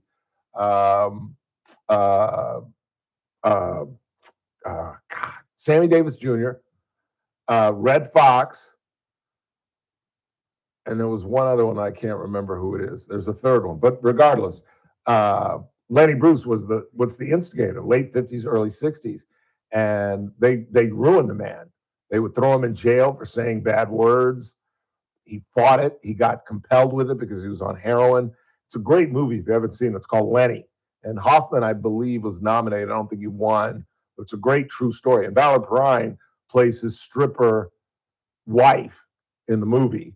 And so you can see why I'm extremely fond of that film, because she's naked throughout the whole damn thing. And she had a body. She was a former nightclub dancer. I don't think she was a stripper, but she was a former nightclub dancer. And she's a great actress. She really was. There are other great movies that she's in. She's in Electric Horseman. Have you ever seen that with Robert Redford? Where Redford is this old Bronco buster who now has to ride like a show pony on this really good horse. And the end of the story is Redford's, in his 40s. He's a former Bronco buster. He can't make any money other than being this model, essentially. And he thinks they're doping up this really great horse and treating it badly. So he kidnaps the horse and lets it go. And Jane Fonda's a reporter, and she goes along with him. And as they say in the movies, that's where the hijinks begins. Well, Valerie Perrine played his wife, his ex-wife, in that film as well. You may remember that. But she was a great actress. You have to be probably 45 plus to remember her. I don't have a lot of time. What else? Let's read a couple text messages. Ralph Trump says that after Iran, Democrats are America's greatest enemy. Are you going to let him talk about your mom that way? First of all, keep my mother out of your mouth. How's that? I'm not going to let you even reference my mother. You want to talk about me? That's fine. But don't ever reference my family. Please. I'm asking you nicely. Talk about me. Don't make any comparisons to my family. And I have already talked about my feelings about the president right now. So don't pile on just because you want to hear me pile on the president some more. What else you got? Thank you, Obamacare, for screwing up the insurance industry by having other people pay for other people with higher deductibles and premiums. No kidding. Although Lisa, I haven't read my emails because I sent one to our HR. Lisa was explaining that it's not as bad as it seems, that this might be my copay, and that I'll be able to have other procedures that won't cost later on. And I think that is what HR explained to me when we went through our insurance thing in January. I'm pretty sure that's what Deanna tried to tell me, but I'm an idiot. It goes in one ear and out the other. But I was just shocked. And thank God I'm flush. Imagine if this had happened, if I had an MRI that week when I didn't have the dough. Like, good luck paying for that. Yeah. I would have had to, I couldn't have done it. They're saying no procedure unless you got a card that can connect us up with 1,200 bones. Quick time out. We head into the back half of the hour. We'll talk about the SAVE Act. We'll talk about the latest with the Iranians. You'll hear from the president who insists, and I'm almost directly quoting him, he claims the Iranians want a deal. As you can hear, I'm incredibly skeptical. We'll talk about that next. Don't go anywhere.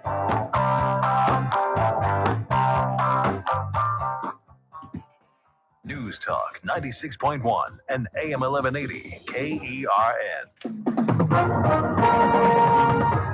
With SRN News, I'm Keith Peters in Washington. More American troops are preparing to head to the Middle East. That's according to a person with knowledge of the plans who spoke Tuesday to the Associated Press.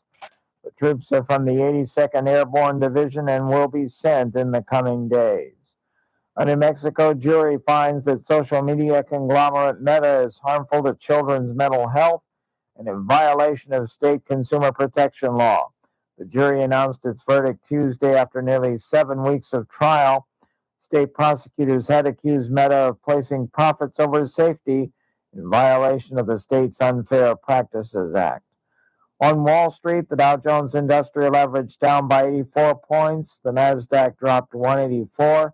The S&P 500 index declined 24. More details at srnnews.com. News Talk 96.1 and AM 1180 KERN. From the KERN Newsroom, your live and local news update on News Talk 96.1 and AM 1180 KERN. Child pornography charges were filed against 44-year-old Christian Parmalee Edwards after a raid of his property in Oakhurst on Granite Butte Way. Authorities say it also appears, though, that Edwards was recording people who were staying there at the property when he rented it out. Invasion of privacy charges are pending. The Bakersfield City School District is considering buying 31 electric buses to replace some of its gas-powered ones. That is being considered today at the Board of Education meeting. If you live in County Service Area 71 in West Bakersfield, you should be aware the County Board of Supervisors is considering raising sewer rates there by about $200 per year. They are discussing that today, reports KGET. I'm Chris Davis in the KERN newsroom with news every half hour and when it breaks on FM 96.1 and AM 1180 KERN. Attention, Medicare beneficiaries in Kern County. If you're eligible for Medicare and looking for a doctor who listens and cares about you with minimal wait times and prompt referral authorizations, it's time you learned about QualCare IPA. You know, for years, I've been telling you QualCare IPA contracts with most Medicare Advantage health plans and provides you with access to a large network of outstanding doctors and quality hospitals right here in Kern County. Medicare Advantage health plans go beyond original Medicare benefits coverage, and understanding these coverage differences may be confusing. Call us today at 661-554-4544 and let us help you understand your options for 2026. Call today, 661-554-4544. That's 661-554-4544. Get the information you need and the coverage you deserve. For accommodations of persons with special needs and meetings, call 661-554-4544, TTY 711. Start your day right. First Look with Scott Cox, 6 to 9 a.m. On the Wednesday edition of the First Look program, we'll talk a little medicine with our friend Dr. Vip Dev. John Cox will join us to administer the California News Quiz. I will crush it, and we'll back all of that up with state-of-the-art news, traffic, and yes, weather. It's all happening 6 to 9 a.m. right here at News Talk 96.1 and streaming live at kernradio.com. First Look with Scott Cox, 6 to 9 a.m. News Talk 96.1 and AM 1180 KERN. You're listening to The Ralph Bailey Show. Catch me weekday morning 6 to 9 a.m. on First Look with Scott Cox, News Talk 96.1 and AM 1180 KERN. The terror of knowing what this world is about. Watching some good friends scream, let me out tomorrow. Did I really just quote Will Smith? Yes, you did. I was wondering if you were going to catch that. I was like, wow. The influence of the media. I have never used that phrase in my life. Slapper himself. That just angers me, though. Why bring up my mother? That's, listeners, I don't know. Even if that was meant to be nice, you really shouldn't do that. No, you shouldn't bring up people's mother. You don't know my mother. Don't act like you know my mother. Just because I reference her on this show, don't pretend like you know my family. You have some relationship with my family. I just think that's rude.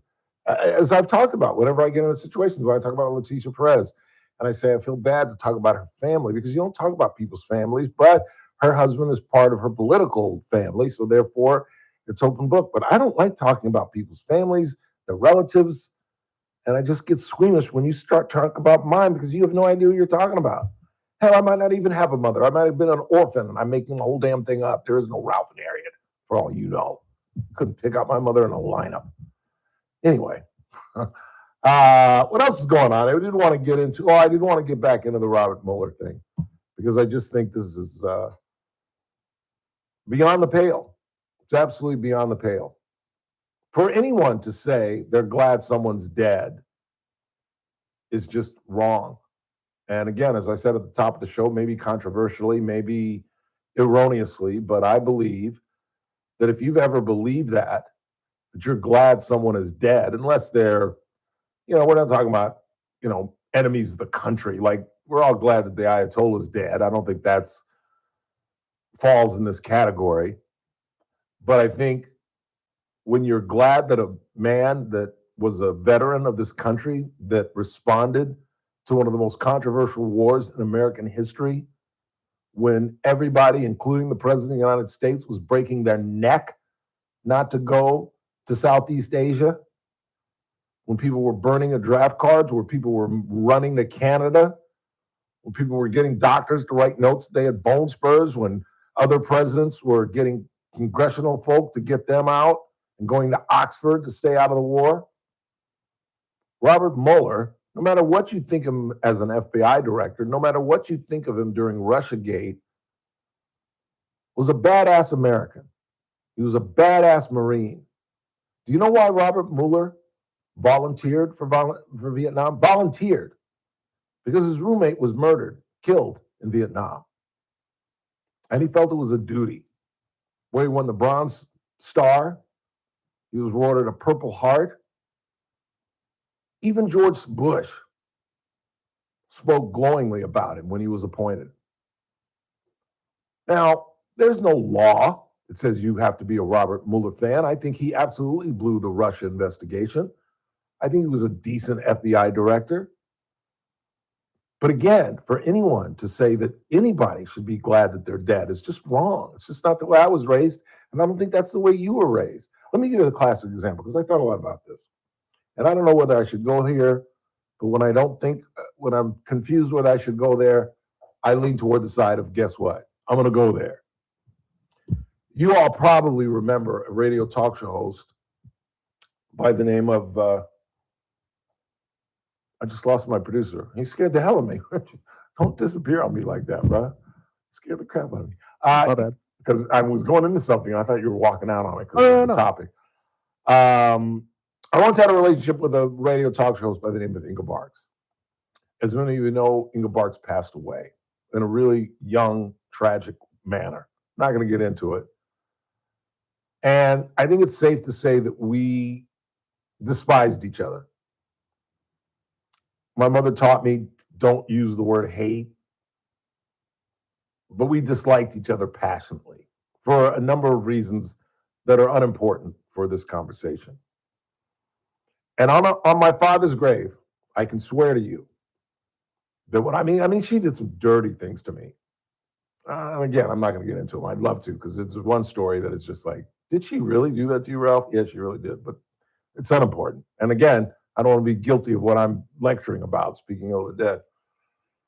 But on my father's grave, I can swear to you that when she passed away, I really honestly felt sorry and sad, and just that she was young. I think she was in her mid-50s when she passed away, and the manner in which she passed away. And again, I'm not going to get into that. Most of you are aware of it. If you're not, well, I'm sorry.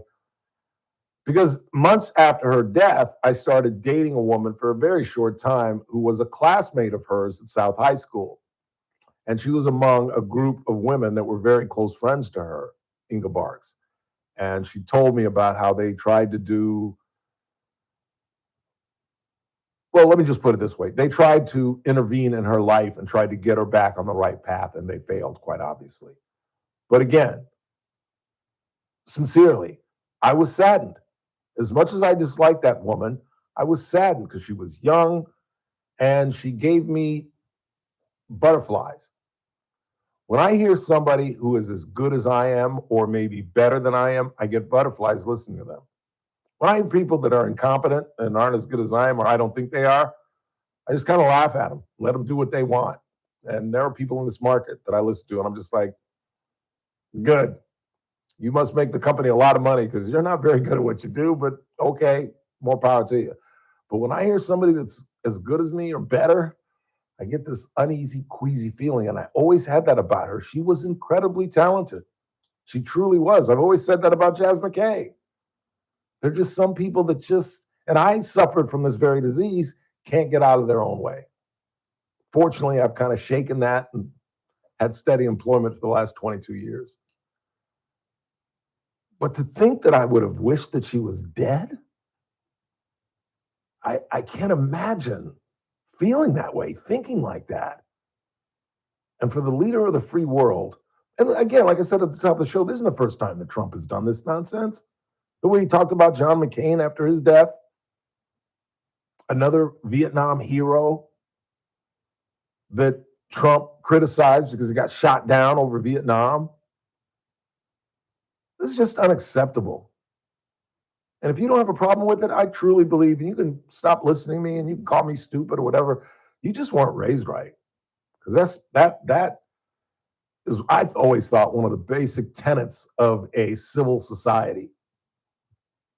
That we don't commit murder, and we certainly don't hope that people die. And yet the leader of the free world said that for everyone on the planet to hear. And it's just inexcusable. Absolutely inexcusable. In the meantime, as I've talked about, the president can't be the president. He can't be Trump. He's got to play this thing straight. And now more than ever, we are depending on his honesty because now he's claiming that the Iranians want a deal. Now, am I the only one that's incredibly skeptical about that? Because it's always been my experience that the Iranians only lie when their lips are moving. That's the only time. So even if they have communicated with him, which many people are questioning, where he came out, he said he was on the phone with them the other day and we're close to a deal, and they sent him a gift. You'll hear from him right after we take this phone call. Who you got? Jerry is on the line. Jerry, you're on the Ralph Bailey Show. Hey, Ralph. This is Jerry. I met you at the honor flight yesterday. I was talking to you, and you asked me to give you a buzz. Yeah, it was nice talking with you, Jerry. Do you want to talk about what I'm talking about, or you're going to have to call later? No, I'm an expert. I'm like you. I know my history. But, yeah, apparently they didn't the Iran government said they never really had a deal. So, you just got to know who to believe. Right. Well, that's what I was in the midst of talking about, Jerry. Right. All right. Well, thanks for the call, man. I appreciate it. All right. Yeah. Nice meeting you. Yeah, nice meeting you yesterday. Appreciate you coming out. Yeah, after 25 years of meeting you. That was cool. That really was.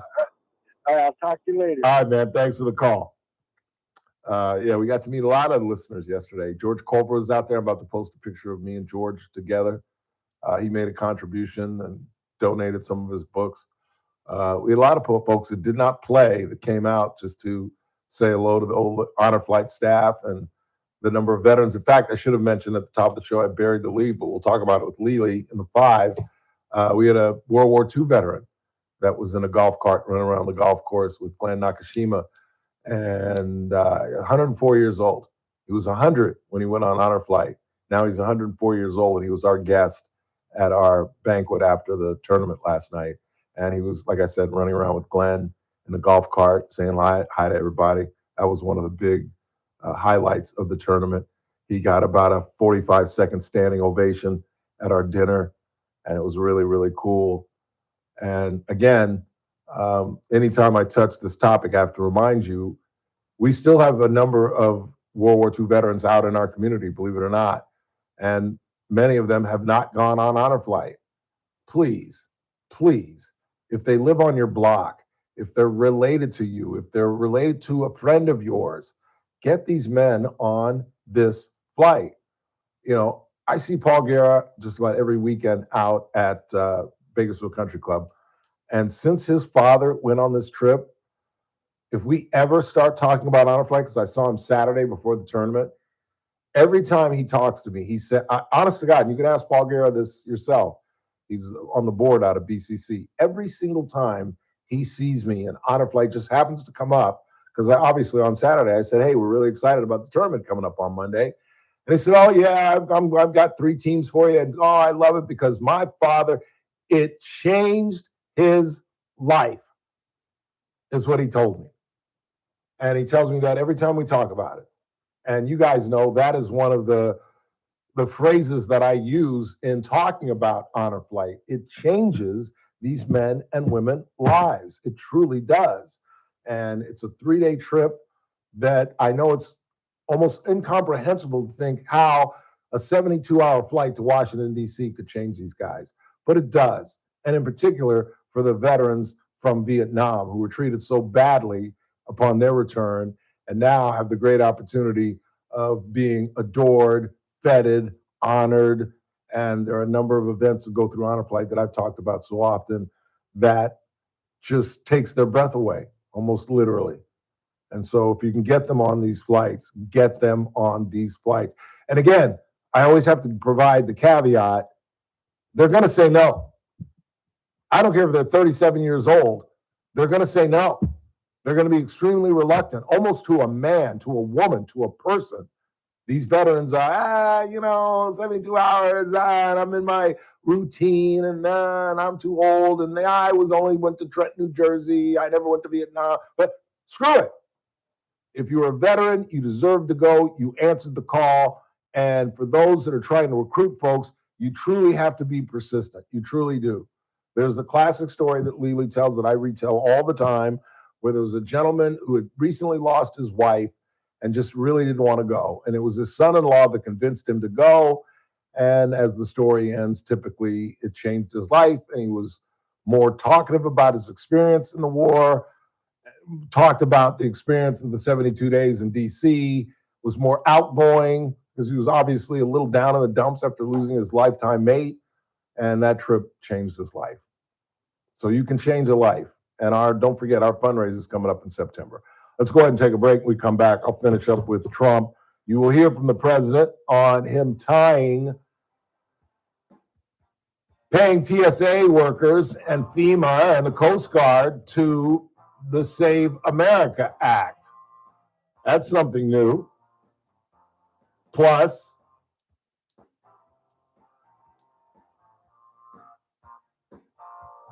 he says Iran wants to make a deal. And you will hear what he claims, what has been going on between he and the Iranians when we come back. Then at the top of the hour, Supervisor Jeff Flores will join us. They kicked the can today in their morning meeting regarding a new contract for a service provider for the Family Justice Center. Mr. Flores will explain what went on and what happens next. And Lily Marsh will join us in the 5. We'll chop it up about the next honor flight going out in April and what's going on in October as well. And we've got some sporting news. The Lakers continue to be. Did you get that video I sent you? See, here's the thing. Did you see the end of that game? I did. It was great. That was I'll tell you, I don't like JJ Redick, but he's smart. Because did you watch the end of that play? Oh, yeah. That was one of the best, well-designed plays I have seen. They got LeBron and what's his name? Luka up top, right? They set a double screen for Luka. LeBron sets the first screen. After LeBron sets the screen, he cuts to the basket. So you got to follow LeBron. And the guy that was covering Denard had to come over and switch to Luka. And then Luka moved out of the way. Obviously, leaving Kennard, who statistically is better than Steph, statistically is the best three-point shooter in basketball, literally. And so once Luka cut, once LeBron cut, it's a smart play, you think, to follow those two. And Kennard is just like, hello, anybody? And they get it to him. Bang. Lakers win. And I think I sent the video to you and Randy and a couple other people. I know we're not going to compete, but at least it gives me hope. I was just about to say the Spurs have won 22 of 24. Yeah, I mean, we're not going to get out of the West. Yeah. Hell, we're probably not even going to be Denver in a 7-game series. And you guys lost last night to the Pistons. Oh, did we? By 3. To break up a 9-game win streak, though. That was pretty good. All on the road. Just saying. Quick timeout. It's the Ralph Bailey Show. Whatever. No, I had another sports deal. Oh, Dodger ticket prices have come out. Opening day, Thursday. 55% increase. Isn't it technically tomorrow? Is the Giants and Yankees play tomorrow? Oh, I don't give a damn about that. I'm talking about Dodger season opener. I don't give a damn about that. Yeah, the league starts. Cincinnati's always in the first game, I thought. Tomorrow's it's Netflix's Yankees and Giants. All right. We got to take a break. Coming right back. Don't go anywhere. News Talk 96.1. And did you want to do Messmaker? You got one? Yeah. Show, weekdays at 2 p.m. So I'm not defending this woman. Yes, her attitude probably What are you doing, states Eric? that, well, she's from Bakersfield. Two, she's got to put up with dumb people calling 911 because, well, she's from Bakersfield. Which leads me to my other question. Who in the hell still calls 911 in this community? Expecting somebody's going to actually show up to your 911 call. Let's just be real. The JR Show, weekdays at 2 p.m.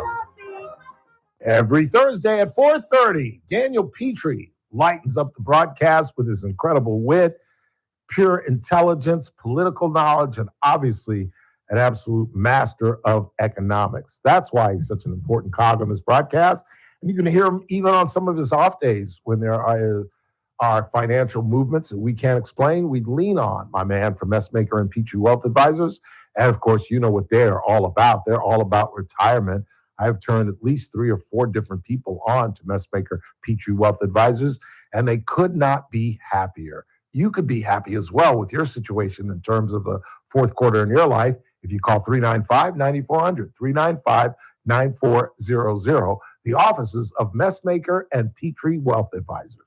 This broadcast is for informational purposes only and does not constitute investment advice or a solicitation for advisory services by Daniel Petrie or MPWA Incorporated, DBA, Messmaker, and Petrie Wealth Advisors. The program host is a client and receives compensation and other financial benefits in connection with this advertisement, creating a conflict of interest. Experiences discussed may not be representative of other clients. Carpet Outlet Plus. Every day is sale day. No one can beat us, no one can touch us. You won't find better prices. Shop and compare, we don't care.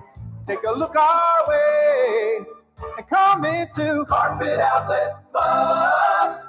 Every day is sale day.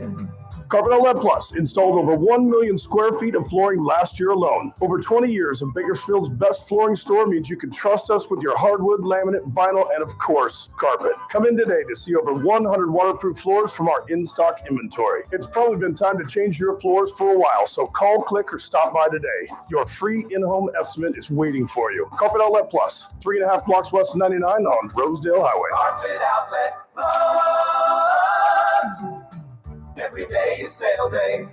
Are you looking for a hospital that truly cares for your health and well-being? At Good Samaritan Hospital, they provide high-quality medical detox, psychiatric services, and medical and surgical care. They accept most insurances, including Medi-Cal, Medicare, and Kern Family. They offer Kern County's longest-standing inpatient detox program with dual diagnosis that combines medical care and withdrawal management all under one roof. Learn more at GoodSamaritanHospital.com or call 661-215-7500. Good Samaritan Hospital. They care for their community. We've all been there. Sleepless nights, mind racing, wondering if your business's security service is really protecting what matters. At Bay Alarm, we can put your security insecurities to bed. Video security, burglar alarms, fire alarms, access control, 24/7 monitoring, and more. Our advanced technology and personalized support ensure you can rest easy, knowing we're here for you, your people, and your business. Visit BayAlarm.com to talk to a local security expert. Bay Alarm, we got you.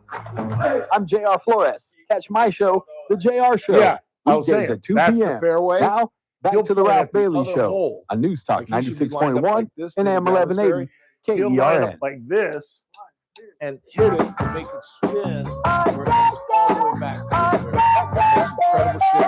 Because when he lined up like this, like literally perpendicular to the freeway, it's a straight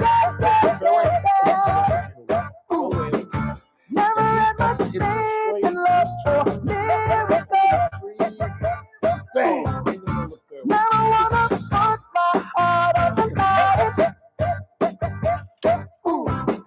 Swimming in your world, something spiritual. I'm gonna get every time. 842-5376, 842-KERN. I'm running out of time. What do you got on the board? Let's get that. I think I saw Mr. Flores pulling up. Mr. Jeff Flores, not JR. Let's see. The thing was fast-tracked outside of popular channels. No way was that on, no way that was on accident. Well, it seems bizarre to me. They're talking about the process in which the DA's office put this through. And we heard in the supervisorial meeting, again, Jeff Flores is just reached our office. We'll talk with him after the break. But they circumvented, it seems, the normal route where it should have gone through a purchasing agent, should have gone to the Kern County Council, and instead it went through the auditor's office, who signed it through and sent it on its way. I'm not sure if you can call that nefarious. I think it's bizarre. It seems like a weird coincidence. But I'm not sure, had it gone the other route, the Kern County Council could have done anything about it. It's not as if Kern County Council could have terminated the contract at that point. But again, we'll find out with Mr. Flores.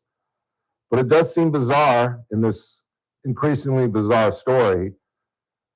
And it was the words of Kern County Council that got my ears popping when she called this a glitch. Meaning, to me, the term glitch, let's not go by me. Let's go by, where the hell is my phone? I have no idea where my phone is. Oh, it's in my back pocket. I got it right here. What is glitch? Give me the definition of the word glitch. A glitch is a minor, temporary, or unexpected malfunction in a system, machine, or a plan. Well, there you go. And just seems coincidental, mighty coincidental, that there was a glitch in this process, given the entire shroud of doubt and mystery and accusations, whether they be meritorious or not. What else you got? Don't you think that they did this to Skidmore because she came out and said that the firing was revenge on a personal level? Yes, clearly. But don't you think the DA's office should be bigger than that? You think that's the harshest thing anybody said about the DA? Hell, I've said harsher things about the DA's office. Should they come out with a press release and say that I'm an unethical radio talk show host? And I mentioned that in my rant in the 3 o'clock hour.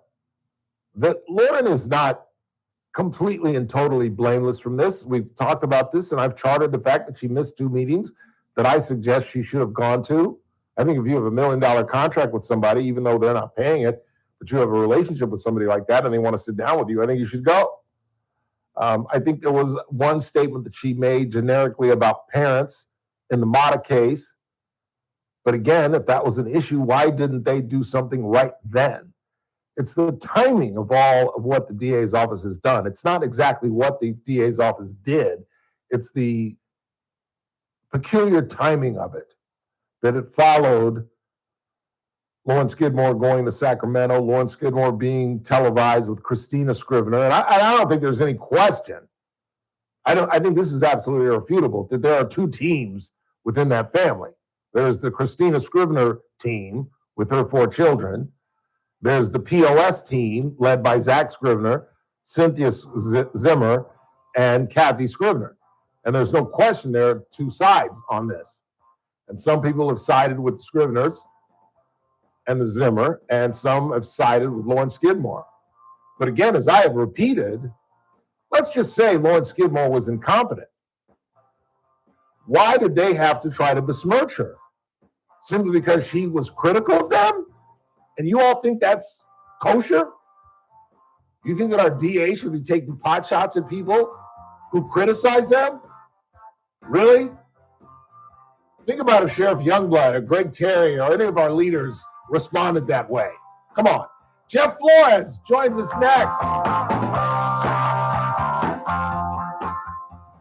This is AM 1180 KERN. Green Acres. This is 96.1 FM. Bakersfield. Online at KERNradio.com. News this hour from Town Hall. I'm Keith Peters in Washington. Newly sworn-in Homeland Security Secretary Mark Wayne Mullen says he's committed to protecting all Americans. I don't care what color your state is. I don't care if you're red or you're blue. At the end of the day, my job is to be Secretary of Homeland and to protect everybody the same. And we will do that. He replaces the fired Kristi Noem. Meanwhile, travel disruptions deepened as senators are racing to salvage a proposal to end the Homeland Security shutdown. Democrats have refused to fund the Department of Homeland Security unless it made changes to its immigration and deportation operations. But unpaid Transportation Security Administration workers are failing to show up for shifts, and at least 458 have quit altogether. The state of Minnesota files an unprecedented lawsuit against the Departments of Justice and Homeland Security, alleging a lack of cooperation over shootings in Minneapolis. Minnesota officials are suing the Trump administration, accusing agencies of withholding evidence related to 3 shootings by federal officers. The killing of Renee Good, the shooting of Julio Sosa Solis, and the killing of Alex Preddy. Hennepin County Attorney Mary Moriarty says the lawsuit filed in Washington, D.C. is necessary to their investigation. The federal government has adopted a policy of categorically withholding evidence from us related to shootings involving federal agents during Operation Metro Surge. I'm Jennifer King. More American troops are preparing to head to the Middle East. That's according to a person with knowledge of the plans who spoke Tuesday to the Associated Press. The troops are from the 82nd Airborne Division and will be sent in the coming days. Another down day on Wall Street, with the Dow dropping by 84 points, the Nasdaq lower by 184, the S&P declined 24. More at townhall.com. Diabetes, high blood pressure, anxiety meds, everyone's on them. If you're a 50-year-old male, maybe a bit porky, and you may even have type 2 diabetes, $1 million of term insurance may only cost you about $200 a month. Call Term Provider. Speak with Big Lou at 800-555-2085. Big Lou will find a term life policy for you even if you have type 2 diabetes, are overweight, or have high blood pressure. Term Provider has helped thousands of people like you who think they can't afford term life insurance. To buy $1 million of affordable term life for you, all you need to do is call Big Lou at 800-555-2085. Lou will make sure the scales are tipped in your favor. Call 800-555-2085. Big Lou will answer your call and work to fit you into a term life policy that you can afford. Remember, Big Lou's like you. He's on meds too. Call 800-555-2085 or biglou.com. From the KERN Newsroom, your live and local news update on News Talk 96.1 and AM 1180 KERN. You may have been recorded. I'm Chris Davis. That is, if you were a guest at the short-term rental owned by 44-year-old Christian Parmalee Edwards on Granite Butte Way in Oakhurst. Authorities busted Edwards last week on charges of possession and distribution of child pornography, and they say the evidence suggests that he was recording people there without their knowledge, too. It was an anonymous tip that led authorities to Edwards and the digital evidence. Electric school buses are being considered today by the Bakersfield City School District. That is on the agenda for the Board of Education regular meeting. KGET reports the district has 161 buses, and the 32 electric ones they are considering buying would potentially replace some of those gas-powered buses. The cost to the district and the taxpayers would be about $14 million. Each bus would cost somewhere around $430,000 to $460,000. You already know that the city of Bakersfield is getting ready to raise sewer rates, depending on whether enough people complain about the proposal. Now the county is getting ready to possibly raise rates in one of the West Bakersfield areas, according to the Kern County Board of Supervisors agenda for today. The proposal is to go from $295 a year to $475 if you live in County Service Area 71. The people with LA County's Department of Animal Care and Control are hoping you might be able to adopt one of the 300 dogs and cats found living in unsanitary conditions at a property in Lake Hughes last week. That is, after the animals are released by the court. For now, they are being held as evidence and are being cared for in 7 different centers across the county. I'm Chris Davis in the KERN Newsroom with news every half hour and when it breaks on FM 96.1 and AM 1180 KERN. Does he need a headset? What do you think? This is the Army where you shoot them a mile away? You got to get up close like. Did you want him to answer calls? That's what I doubt we'll get a call. Huh? If we do, we'll just stop. Is there one in there? You can. There's one in here. If we get a call, I'll run some in there. Okay. Now make sure you leave the house when you make the call. You understand me? You hear me? Call from an outside line. I mean it. Call in or text to 661-842-KERN. That's 661-842-5376. Listen live at KERNradio.com. Now, the host you've been waiting all day for. Live from the KERN studio, here's Ralph Bailey. Final hour of the broadcast on this Tuesday. Short week for those of us that were involved with the Honor Flight Open yesterday. And again, thank you to our staff. Thank you to everybody at Honor Flight. Thank Chin Park, the head pro at Bakersfield Country Club. Paul Guerra, Double Eagle Golf. Paul's boss, Jeff Campbell, who played in our tournament for the very first time. We talked to Lily in just a couple of minutes. I'll break down. I want to also thank our sponsors, but the list is long, so I don't want to take up our next guest time, who just told me about his father going on a flight. It was a great story. Great story. And for those of you viewing on YouTube can see who our guest is. It is Supervisor Jeff Flores. Supervisor, thanks for coming in. I really appreciate it. Thank you, Ralph. Appreciate being here, and I want to commit to you. I want to support you in this tournament retroactively. Oh, outstanding. Thank you. Thank you. Or you can wait till September. We'll do one for both. Outstanding. Thank you, sir. Really story you told about your dad. Yeah, it really was. Tell us what happened today. So, Ralph, what happened today was this is a good question. I need to reset the parameters here because the public thinks that we were choosing between Open Door and a new vendor. That's left the barn. That bus has left the barn. What was before us today in AM session was the new occupancy agreement for the new vendor that's being selected solely by the district attorney. And so what was before us today was an occupancy agreement, very simple, very ministerial, and what should be non-controversial. You recused yourself along with Chris Parlier. I don't know if you heard earlier. I'm sure you didn't because you've been busy. But we had Teresa Goldner, former Kern County Council. Was she counsel during your days working with Mike Maggard? She was counsel under my predecessor, Mike Maggard, yes. Yeah, okay. Was she here today? Well, she wasn't in studio. Uncharacteristically, normally she is. She's here every Tuesday. Oh, okay. And so we went through it, and she kind of explained some of the things that the council talked about. And she said that you and Mr. Parlier did exactly what you should have done by recusing yourself. Explain why. Sure. So I want to err on the side of caution. There's a new conflict of interest law that was passed by the California State Legislature that has tightened the rules of conflict of interest and what members of councils and board of supervisors can and can't vote on. And so based on the Levine Act, if you are in receipt of a contribution, you should recuse yourself from that decision-making process. And so I've never taken a contribution from Bakersfield Recovery Services. So in my mind, I'm clear to go, I'm ready to go, and I was going to go. But it was brought to my attention that there's some other entities at play that might be related to Bakersfield Recovery Service, not in governance, but in ownership. And so that's where I hit the pause button, because even though I have nothing from BRS directly, I have taken contributions from other entities in the community that may have a shared ownership. Right. And so to err on the side of caution, I want to make sure that I explore that, see what the governance structure is, and make sure that I can vote with a clean conscience and not violate the act.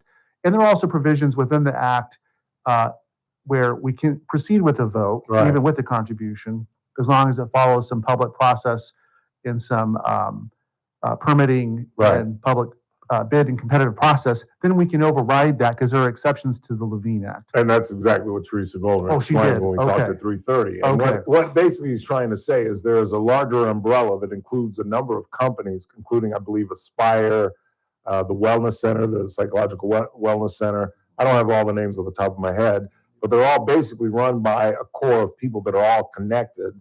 So despite the fact that he's not connected to BRS in any financial way, he may be in one of these other umbrella companies, and to be on the safe side, he elected not to go with that. We've made it clear that this isn't about selecting a provider.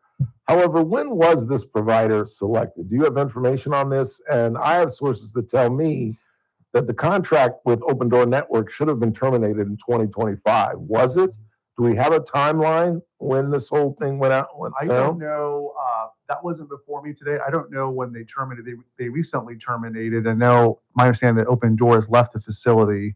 And I know there was some correspondence back in September and some warnings. And Another one that was backdated to November, and then some more recent activity where they did terminate. Is that what you're referring to? Yes, where it was backdated though, that she didn't receive it until 26, but it was backdated till 25. Yeah, I don't know the timing of the termination. I thought that was more recent. I thought the other two were more warnings about. Yeah, I saw the September 2025 letter. Yeah. I saw that. So what's important to me now is Humpty Dumpty is broken, and we've got to put him together again, not to sound cliche. But the most important thing here is not the prior issues with the DA and Open Door, one vendor and the DA. Now it's about the victims. Right now we have a gap in services. There's no one providing. And so we need to move forward to get a vendor in there to start serving the people that are affected by crime, because crime is not going away. They're prosecuting, there are victims. One came today before our board spoke. Homicides are continuing. Bad stuff is happening. And so how are we as a county going to move forward, serve these people, and move on? Because that last relationship is over. It didn't work. It was maladaptive, and it's not coming back. So we need to move forward and get a new vendor. We didn't select the vendor, but we're going to approve a ministerial occupancy license so that new vendor, whoever it will be, can move and help the victims of crime. You have no say in the merit of BRS, but do you have an opinion on the merit of BRS and their ability to fill the shoes of Open Door Network? And if you did have doubts, would you deny the occupancy agreement based on your belief that BRS could not serve the community as well as its previous? Oh, I feel very strongly that they're competent. They have a record. They have a multitude of locations. I think it was last year in the summer under scorching temperatures. This whole community, city council, practitioners, community people, advocates, board of supervisors, we celebrated a ribbon cutting at one of their adjacent retreat. They have a whole host of services: intensive outpatient, inpatient, a mother's wing, clinicians, substance abuse, chemical dependency, healthcare. They have a very good integrated model. These are leaders in our community. Michael Bowers is one of them. These are people that serve on boards and commissions, current health systems. They're at the table for community benefit, advancing community health, advancing victims' rights. They're doing it year round, and they're very skilled and very professional. I have no doubt with their selection, if that's who Cynthia wants to move forward. I think they're ready for the commitment in the role. Supervisor Jeff Flores is our guest. Here's what I find bizarre, Supervisor. Sure.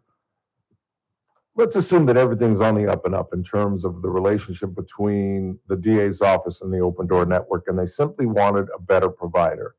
Let's assume that for a second. I personally don't believe that, but let's assume that for a minute. The Open Door and the DA were okay?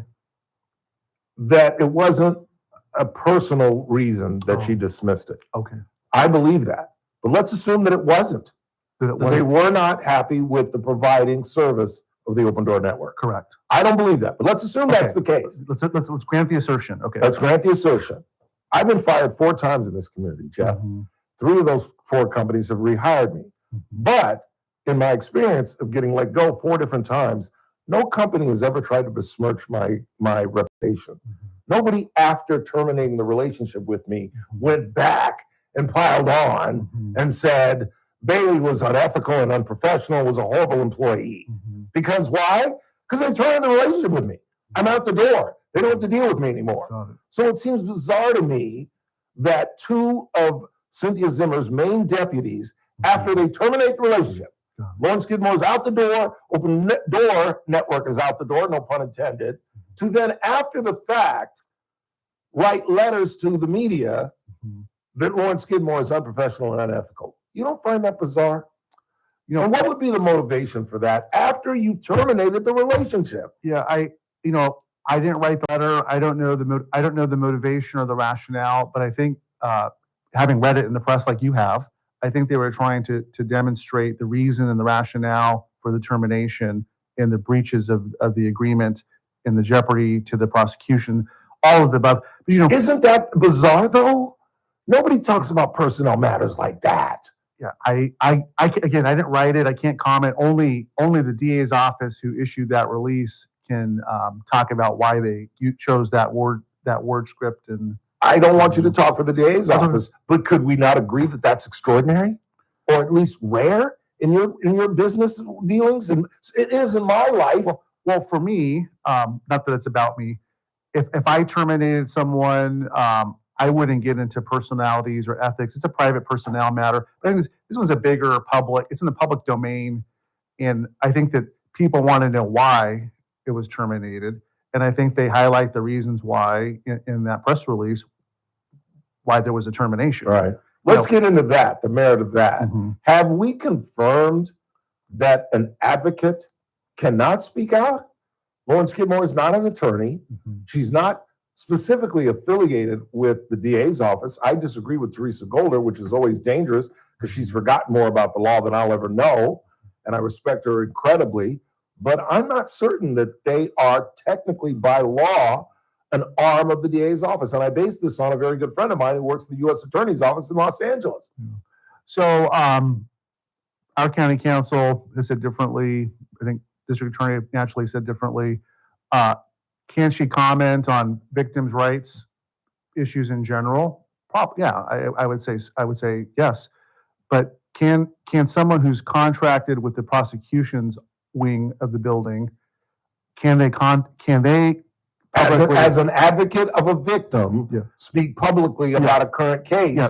My guy in LA says you damn right they can. Well, as an advocate, not as an attorney or an office holder in the DA's office. Yeah, but are they jeopardizing the prosecution? Are they assuming guilt and innocence?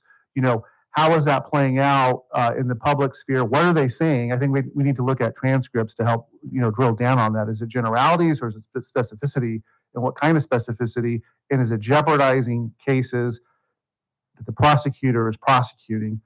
District attorney is maintaining it is. I've seen all three. I don't think they do. I haven't seen the transcripts. I don't think know. there was an illusion. I think she made one error. There was an allusion to parents committing a crime in the Mata case. I thought it was more general, but obviously parents were involved or accused in the murder. And Ms. Skidmore alluded to parents committing crime, which I assume could be tied to Ray Mata and Gabriela Bustamante, but she never mentioned them specifically. And as I've explained, I do this all the time, where I'll bring in Donnie Youngblood to talk about a specific murder case. Well, obviously, he can't talk about the specific murder case, but he'll talk about similar murder cases in general. And it's been my experience that that's what Lauren Skidmore did. In fact, I used one of her assistants as an example. I had Eileen Parra on, and we talked about Cesar Chavez. And she talked all about in general. And at the end of the conversation, I said, Cesar Chavez was still alive, and he was eligible for prosecution. I think Eileen Parra could have done exactly what she did, because we did not specifically talk about Cesar Chavez and Dolores Huerta or Cesar Chavez and the other two women that have accused him. We talked about human trafficking, grooming in general. So you read the transcripts? I did. Okay, there were three different allusions. I haven't. So you're more well versed because you've read them. But again, Ralph, where do we go from here? We can do the autopsy, but at some point we have to move forward and serve the residents of the county, serve the victims, get someone in that building that's going to work on the issues, because right now it's vacant. Right. There's state dollars coming from Cal OES. Are we going to capitalize on that? Or are we going to go over and over and over and over? Not that it doesn't deserve treatment, but at some point we have to move on. This arrangement did not work in the final analysis. So where we go from here, and where we go from here is a new vendor will be selected. Our board will only approve an occupancy agreement. We need to get back to work serving the victims of crime, drawing down state dollars, and turning the page. We have to turn the page. Yeah, I agree with that. I'll leave you with this. I don't keep you too long. So can I assume from your statements that you think it's a slam dunk that when your next meeting, which isn't going to be for a couple of weeks because of Easter, that the occupancy agreement will be approved by the Board of Supervisors? Well, my cardinal rule in politics is don't make assumptions. But again, we have a vacancy. The DA selected a new vendor, It's going to come back April 14th. Hopefully, we'll have vetted some of this conflict of interest issues. And if one still persists, we're going to draw names out of a hat. That's what the law. Teresa also explained that as well. I'm sorry, I missed Teresa. Yeah, she's outstanding. Okay. She's outstanding. And so we will vote and we will take action and we'll see what the board does. Yeah. We'll see what the board does. Yeah. Okay. Any final thoughts before I let you go? No, thank you, Ralph, for covering it. This is a tough issue. So I appreciate the treatment and I appreciate the chance to talk about it and clear the air. Appreciate you coming in. I really do. Supervisor Jeff Flores. Quick timeout. When is the next meeting? April 14th. April 14th. Tax date and selection date. Oh, good, because I've got the next day off. I'll be at Dodger Stadium that next day. It's a double whammy. Go Dodger Blue. Do you know why I'll be there on April 15th? Are you a Dodger fan? Mm-hmm. Then you should know why I'm going to be there April 15th. I do not know. A major day in Dodger history. A major day in Major League Baseball history. Opening day? No, it's not opening day. I'm Jack Roosevelt Robinson, 1947. I'm showing my baseball ignorance. Yes. As a Dodger fan, you have to know that. If I wasn't involved in the minutia of so many things, I might be able to watch a game. I don't think I've watched a game since the World Series. Neither have I, actually. Well, no, that's not true. I saw the Angel game the other night. That was my first game the other night. And I'm an LA boy like you. Exactly. That's what I'm saying. That's my team. How could you not know this? Yeah, I know. I grew up with Dusty Baker and Ron Say and Steve Garvey. That's my team. Doggone Skippy. 70 Dodgers. Jeff Flores, everybody. Quick timeout. Coming right back. It's TRBS on a Tuesday on News Talk 96.1 and AM 1180 KRN. We're streaming live, currentradio.com. Outstanding. Thank you, sir.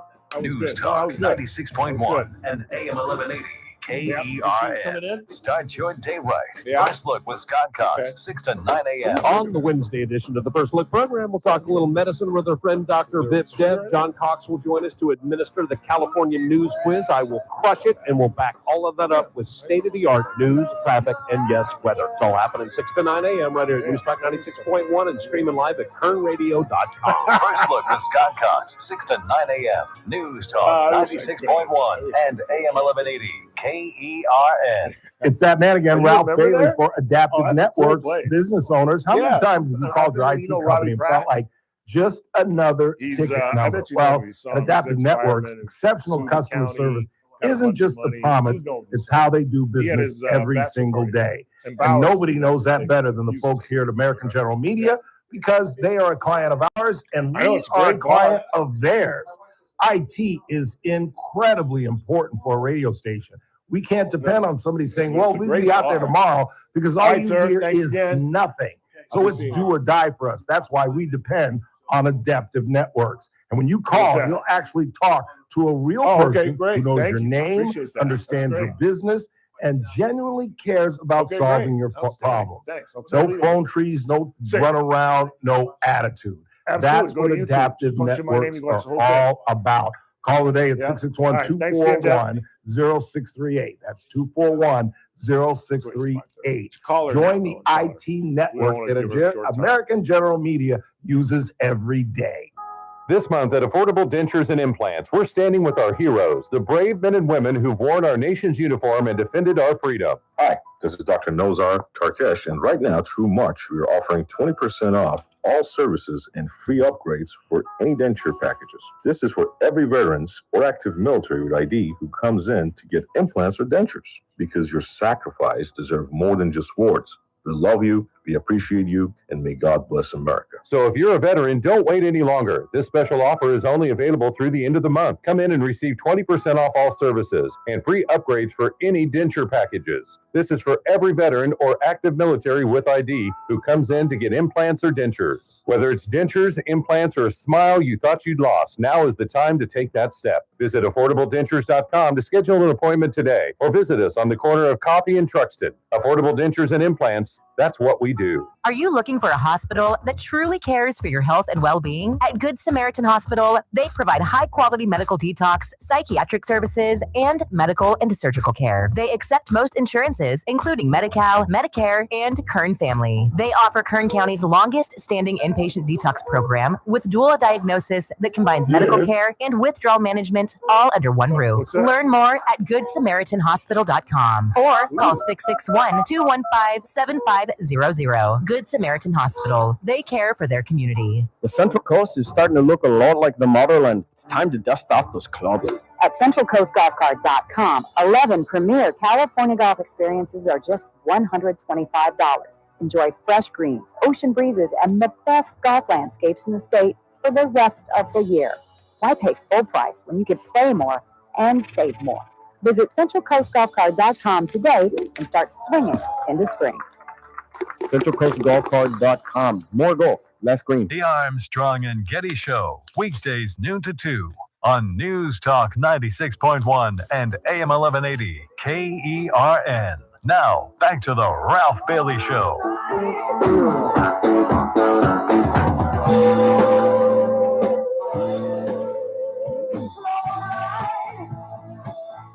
When you get a personal note from somebody, should you read it on the air? That's up to you. Is that kosher? What kind of tone is this note? It's a very, very kind congratulatory note. I think you can share it.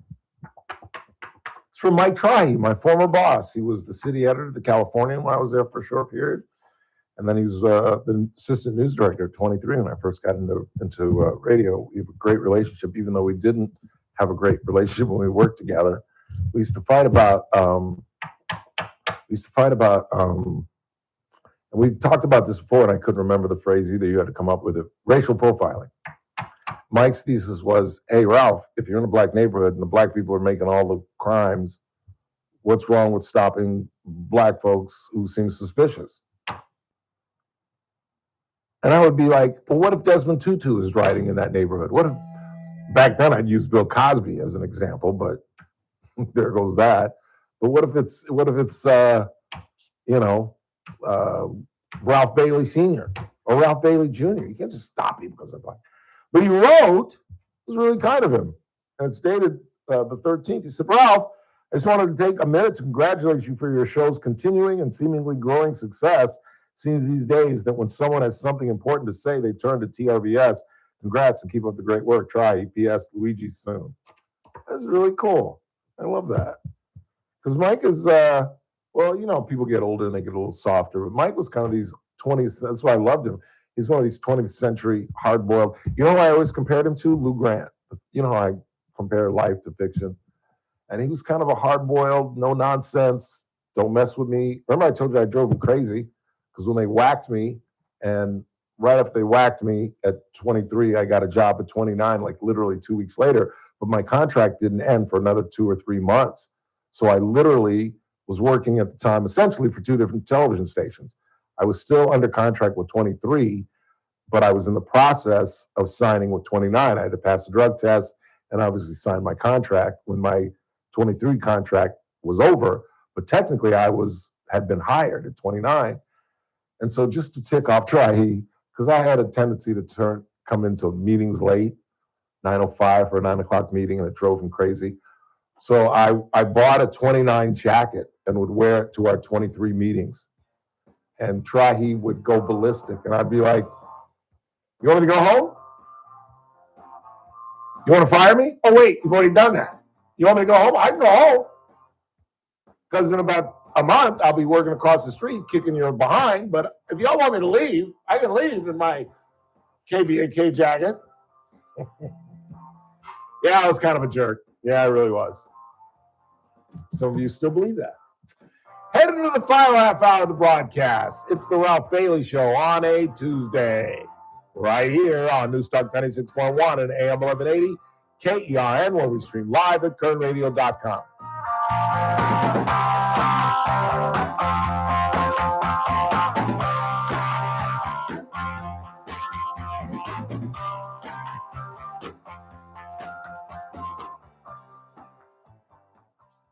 News Talk 96.1 and AM 1180 KERN. With SRN News, I'm Keith Peters in Washington. Federal investigators say one of only 2 air traffic controllers on duty at LaGuardia Airport cleared a fire truck to cross the runway just 12 seconds before an Air Canada flight touched down, leaving little time to avoid the collision that killed both pilots.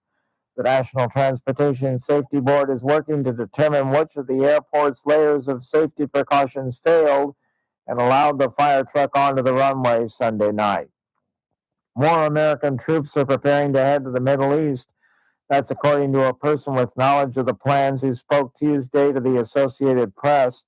The troops are from the 82nd Airborne Division and will be sent in the coming days. On Wall Street, the Dow down by 84 points, the Nasdaq dropped 184, the S&P lower by 24. More details at srnnews.com.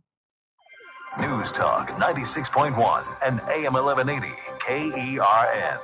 From the KERN Newsroom, your live and local news update on News Talk 96.1 and AM 1180 KERN. A raid on a property on Granite Butte Way in Oakhurst uncovered 4,000 digital child pornography files, say police there, who arrested 44-year-old Christian Parmalee Edwards.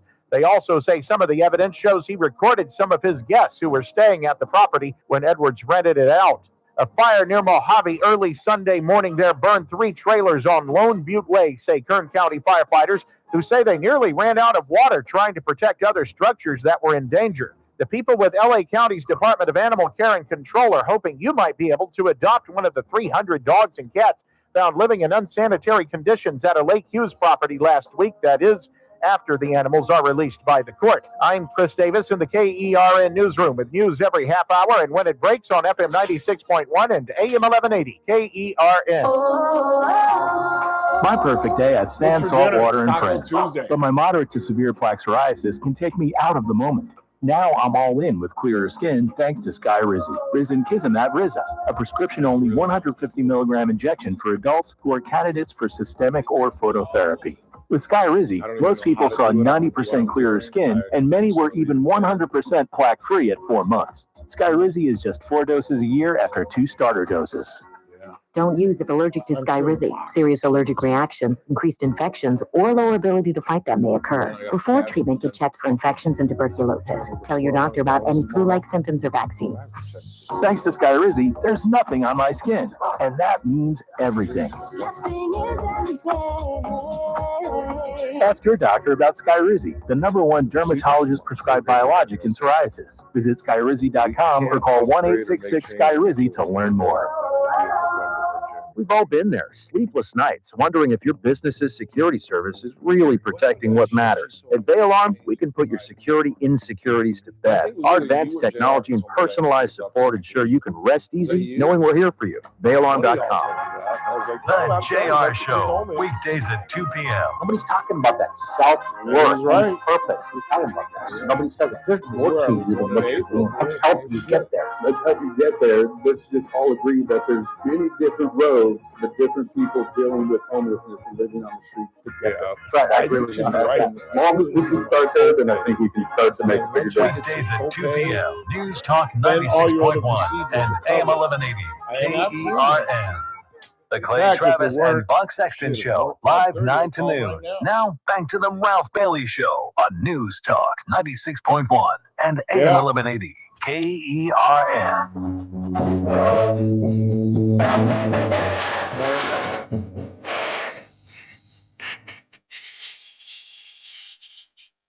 For the 3 people we don't know, we are coming off our 4th annual Honor Flight Open out at Bakersfield Country Club again. Let me just before I get to leave, let me just do some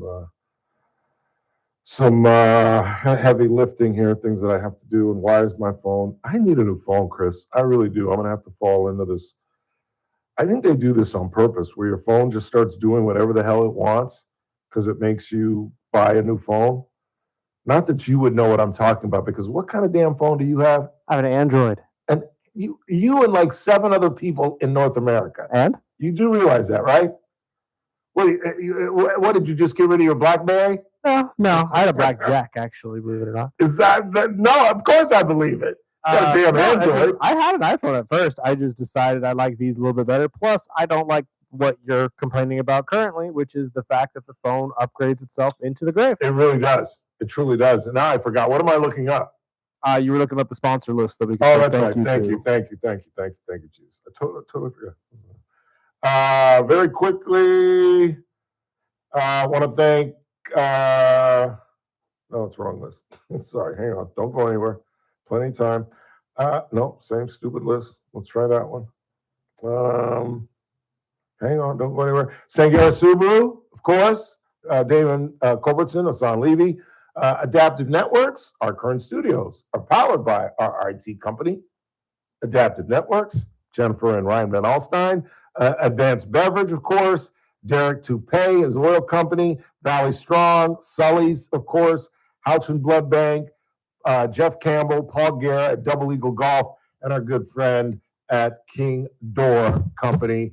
And again, all our staff and Jen Park, the head pro at Bakersfield Country Club, and his incredible staff, everybody that makes this thing, I think, the best tournament of the year. And joining us to get us updated on exactly what is going on with Honor Flight Kern County is the lovely and talented Lily Marsh. How are you, Lily? You're much too generous, but I'm doing well.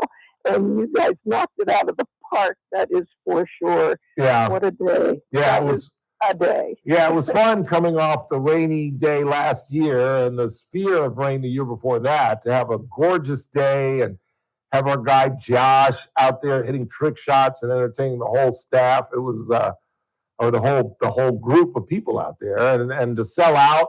Yeah, it was a good tournament. It was the weather, of course, couldn't have been any better. Yep. But just everybody seemed like they were in such a good mood. Yeah. And we talked to everybody there on the first tee and thanked them personally, and every single one of them they were just in heaven. Yeah. Of course, it was Monday and they weren't at work, so that was good. That's always a good thing. Tell us about our World War II veteran that we had out there. Yeah, you had Ron Holsworth, who went on his several years ago. It was so hard to find World War II veterans. We finally found a guy, and he turned 100 on the honor flight. And he was also the first non-American that we had, someone that didn't serve in the American Armed Forces. Right. On the flight, he was with the British Royal Air Force. And anyway, 4 years later, he's still around, and he was there. And it made me cry when we introduced him, and then he got such a round of applause. Yeah, about a minute or two standing up. Yeah. Threw down my guns. Yeah, he's a great guy. Yeah. We'll hopefully be seeing him again next year. Yeah, it was really cool having him out there. So what is the latest? Give us the update on the upcoming trips for Honor Flight 53? Is that right? 53? That's April 20th. So far, we have 103 veterans scheduled to go. Wow, good group. And then, pardon me? I said good group, good number. Yeah, it's big. And then the next one will be early this year. It'll be September 21st rather than October. And we desperately need applications for that. So if your listeners are Vietnam veterans or Korea, or they know World War II, which would be 100 years minimum right now. Yep. They're out there. They are. And, it's hard to imagine, but we're spoiled in this business. We get to meet a lot of 100-year-olds, comparatively speaking. So, so hopefully we can get enough applications in to take to the air again in September. And then I think I talked to you a little bit about a challenge that in October 24th, I believe that's a Saturday, they're going to be dedicating back in Washington the Desert Storm Desert Shield Memorial for that generation of veterans. And we're hoping that we can take a small flight, much like we did the Native American flight, of token veterans of that era back the following week, which is the end of October. It's a narrow window of service. It's not, we're not talking about Afghanistan. That memorial doesn't pertain to them. Right. They're building that one right now and raising money. That's probably looking at 2028. Yeah, we saw them in progress the last time we were there.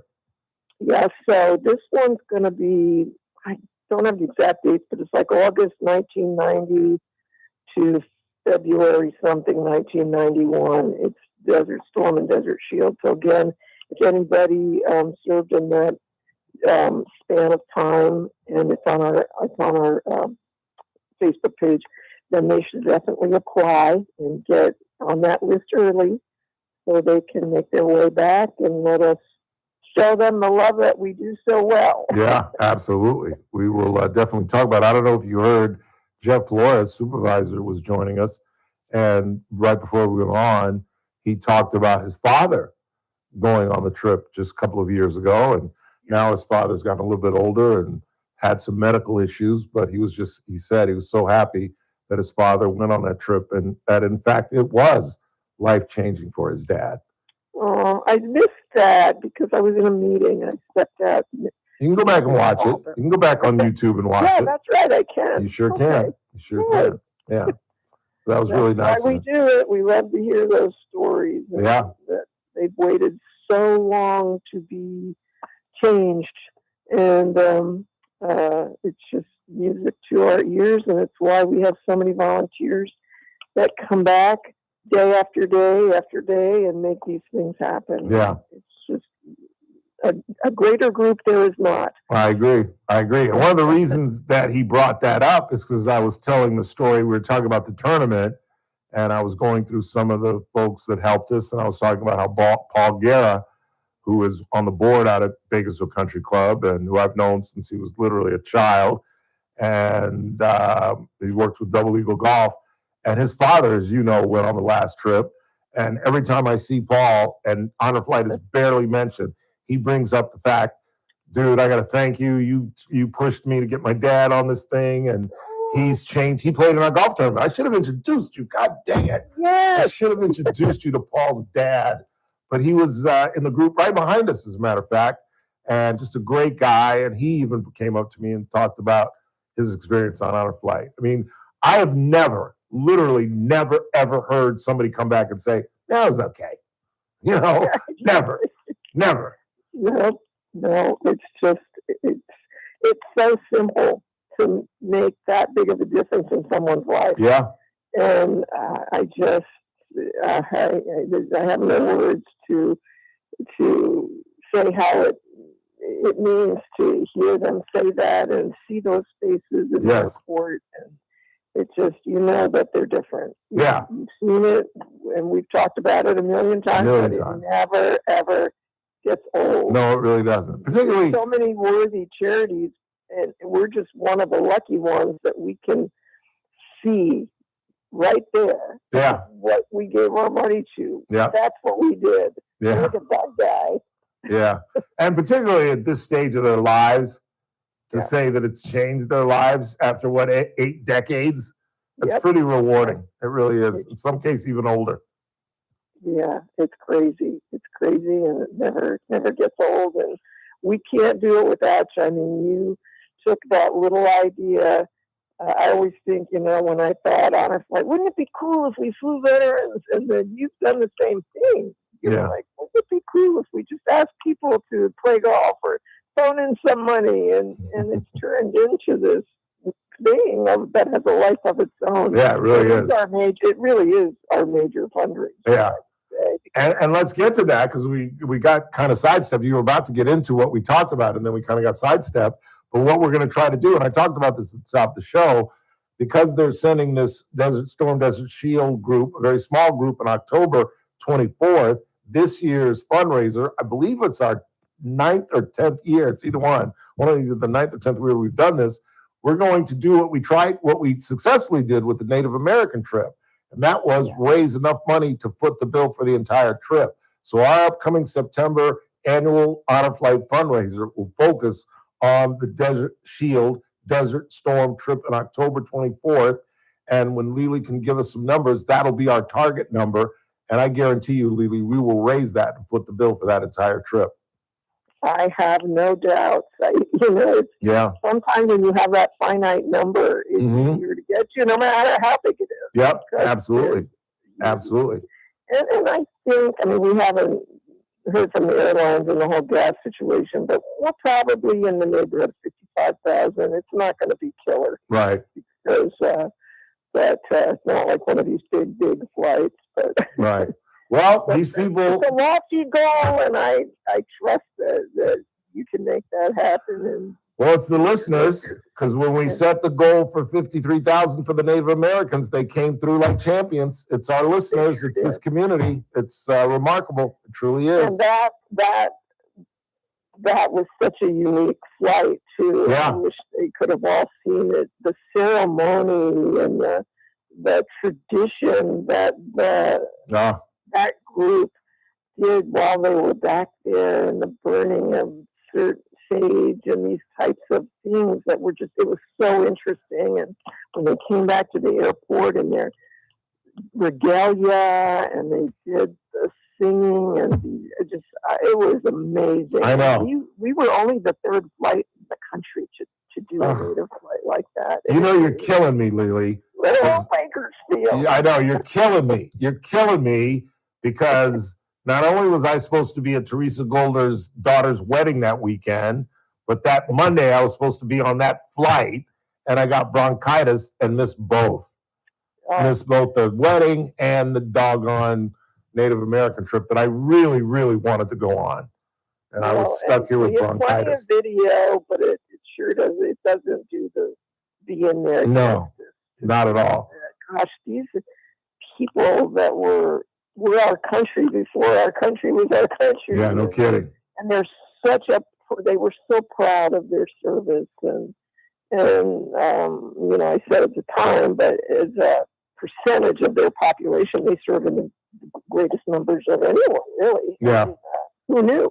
No kidding. The women, including the women. They're just so, I know we take a lot of hits for all these horrible things that we've done, and I'm not saying that they weren't, but those people are proud. Yes. They're proud of their service. As well they should be. Just love them to death, every darn one of them. Absolutely. Well, thank you for all that you do in creating this and nurturing it and make Honor Flight Kern County what it is today, along with all the incredible volunteers that you mentioned at the golf tournament. Do it at their own expense.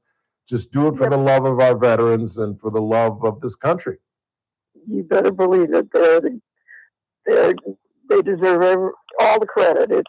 It's they just come back for more. Yeah, and time again. That plane exhausted, and then they're right back at it. Yeah, absolutely. All right, Lily, always great to talk to you. Thank you so much for all you do, and thanks for coming on the program. Thank you so much. Take care. All right, you too.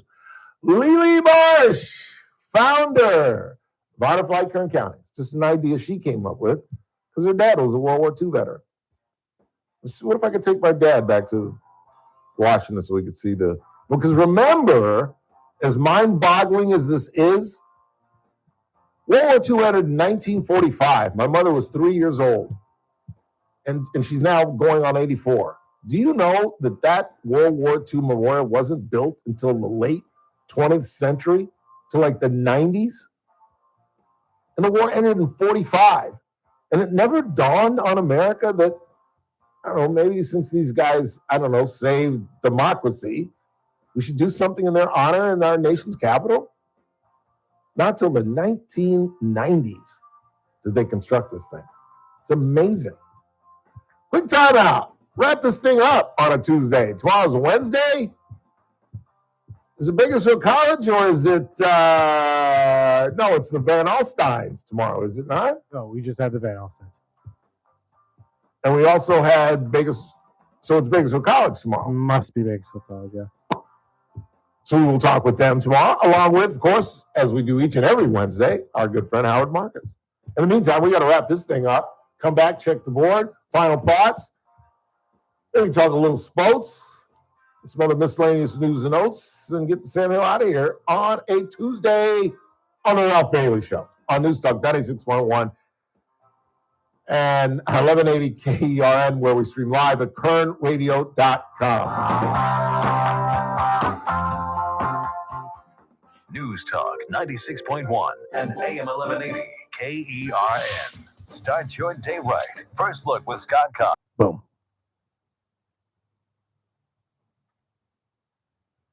And now we're not going to get a true read again. No, you'll be fine. We'll get a true read of the number? Yeah. Okay, good. Yeah, you didn't shut it down like that. You just shut up. Because I think it's going to be a big number today. I think so too. But whenever you're ready. What? Oh.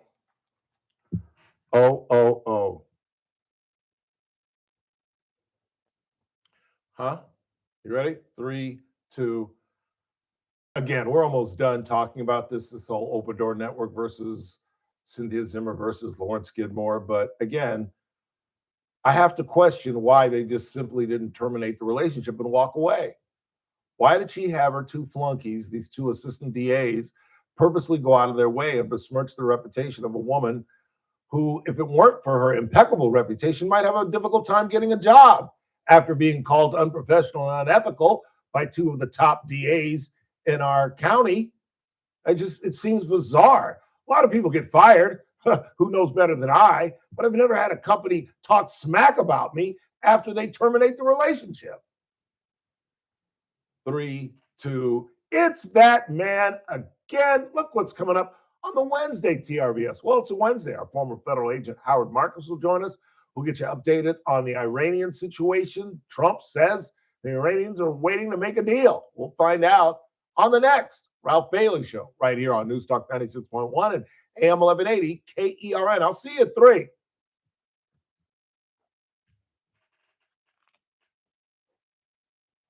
Competitive rates, flexible terms, and local guidance you can trust. Get approved in as little as 5 minutes, with funding in as few as 5 days. Your goals are within reach. Visit valleystrong.com to get your offer today. Valley Strong Credit Union. Grow your possibilities. Equal housing lender, NMLS number 456506. There are just a few home games left before the playoffs as the Condors host 2 big games this weekend. Friday is a $3 Beer Friday with Emo Night. Enjoy $3 Michelob Ultra and Mango Kart till the start of the second period, plus music from the emo genre presented by KGET 17. Saturday is Bluey Night. Everybody's favorite healer will be on the concourse for pictures. Get the Bluey Pack and meter before the game. Doors open at 6, puck drops at 7. Fun starts at $15 at condorstown.com or by calling 324-PUCK. This is Condorstown. You're listening to The Ralph Bailey Show. Catch me weekday morning 6 to 9 a.m. on First Look with Scott Cox, News Talk 96.1 and AM 1180 KERN.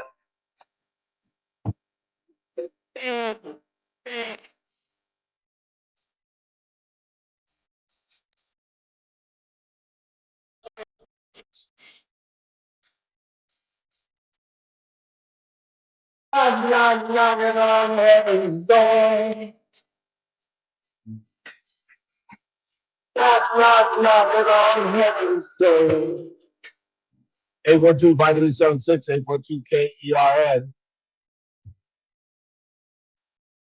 A civil jury found a woman who had accused William H. Cosby Jr., better known as Heathcliff Huxtable, better known as comedian Bill Cosby. She sued him for punitive damages and past future damages in a 1972 incident in which she insisted she was drugged and raped by the comedian. She won. Mr. Burdick, how much money do you believe the city of Los Angeles provided this woman for a case that's 82, 92, 02, 12, 22, 54 years old? Give me a figure. I'll say 54 million, 1 million for every year. You do this every doggone time. You ruined the bit. You could have said 5 million, 10 million. Of course not. You got to get close to the real number, which blows the whole bit. They gave her 60 million. Now, if you had said 10, the listeners would have been like, holy Toledo, 60. But when you say 54 and it's 60, they're like, oh, well, Chris knew. Of course, it's just okay. Come on. $60 million for a 54-year case. Supposed to happen in 72. They give her $60 million. So how old is she? Hell, I was 10 in 62, 72. So how old is this woman? I didn't even look up. I just saw the headline and just wrote it down because I didn't give a damn. But I should have looked up how old she is because she's got to be at least in her 70s. You imagine getting $60 million in your 70s? I guess at least for a year or two, you could have a pretty damn good, not that I'm predicting she's going to die at 74, 75, but I don't know. You really want to go to Madrid and Spain and travel the country and act a fool at 73, 74, 75? I mean, you know what I mean? It'd just be nice to get that kind of money when you're 40, 50, even 60. But 70, 75, she finally got $60 million. 842-5376, 842-KR. Did you find it? I'm not saying a date yet. Well, No. Okay. What do you got on the board? Let's get out of here. The city failed to send sewer increase notices to 30% of the city residents. Now they have to add a second public hearing meeting. What a bunch of buffoons. Yeah, you got that right. You got that right. I've got another miscellaneous thing that I wanted to tell you guys about. I'm trying to find it on my card, and I cannot find it. It was a sports thing that I wanted to talk about, and I cannot find it. It was something big, too, but I can't remember what it was. Anyway, what else you got? Ralph, Inga guest hosted on Sean Hannity on his radio show a couple times. She did it all the time. And since my whole lecture today is not to speak ill of the dead, I will not share what I know about that relationship. And as Forrest Gump said, that's all I'm going to say about that. But yes, I was well aware of her relationship with Mr. Hannity and the fact that she hosted his show. As much as I want to run my big bazoo right now, I'm just not going to do it. Not on a day when I just said, don't speak ill of the dead. And then I'm going to, What else you got? One more. I'm going home. You know why? Because you know it's tonight, don't you? What? Love After Lockup? No, I'm sorry. No, it's Love and Hip Come Hop on, you know Atlanta. better. Thank you. Love and Hip Hop Atlanta. Love, love, love. One more. Are reservists eligible for honor flight? I've asked several times, but still haven't gotten a clear answer. I believe so. I would think so. Pretty sure everybody is. If you were a veteran, you were allowed. Anybody who signed up, yeah. I would, yes, absolutely. The more I think about it, absolutely. Absolutely. And all you got to do is go to Honor Flight. Lely is very accessible, and the group is very accessible. You can, it's not that big a deal. Want to thank Lely Marsh for joining us and for all the hard work that she does for our veterans and for Honor Flight Kern County. Want to thank Supervisor Jeff Flores. If you missed our conversation with the supervisor, just go to YouTube. You can watch that segment or the entire show. And don't forget, when you pull up today's show, there should be a red button that you can fast forward to the 5 o'clock interview with Mr. Flores. I'd love for you to sit there and watch the whole damn show, but you don't have to. You can go to certain segments that you want to see. So I want to thank him. Or if you want to rewatch the Teresa Goldner segment at 3:30, you can do so as well. I want to thank her for joining us. Tomorrow, Howard Marcus and the latest on Iran and some other guests. But in the meantime, for Chris Burdick, I'm Ralph Bailey. That's what's really going on. I will rap to you tomorrow.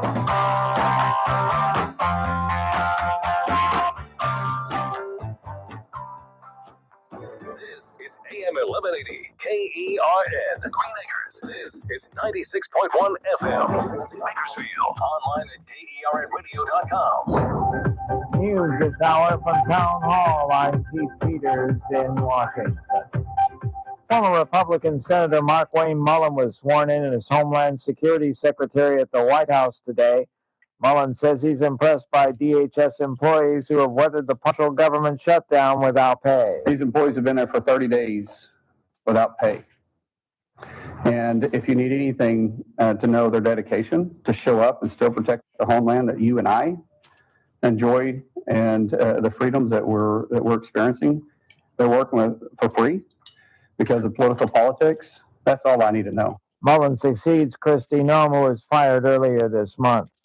Oklahoma's governor has picked an energy executive to fill Mullen's vacant U.S. Senate seat through the end of the year. Correspondent Greg Clugston reports. Republican Governor Kevin Stitt appointed Alan Armstrong to finish the Senate term of Mark Wayne Mullen, the new Homeland Security Secretary. The governor had pledged to pick a conservative voice to fill Mullen's seat. Mullen, who was confirmed this week to take over DHS, would have been up for re-election in November. Armstrong's time in Congress will be temporary because under Oklahoma law,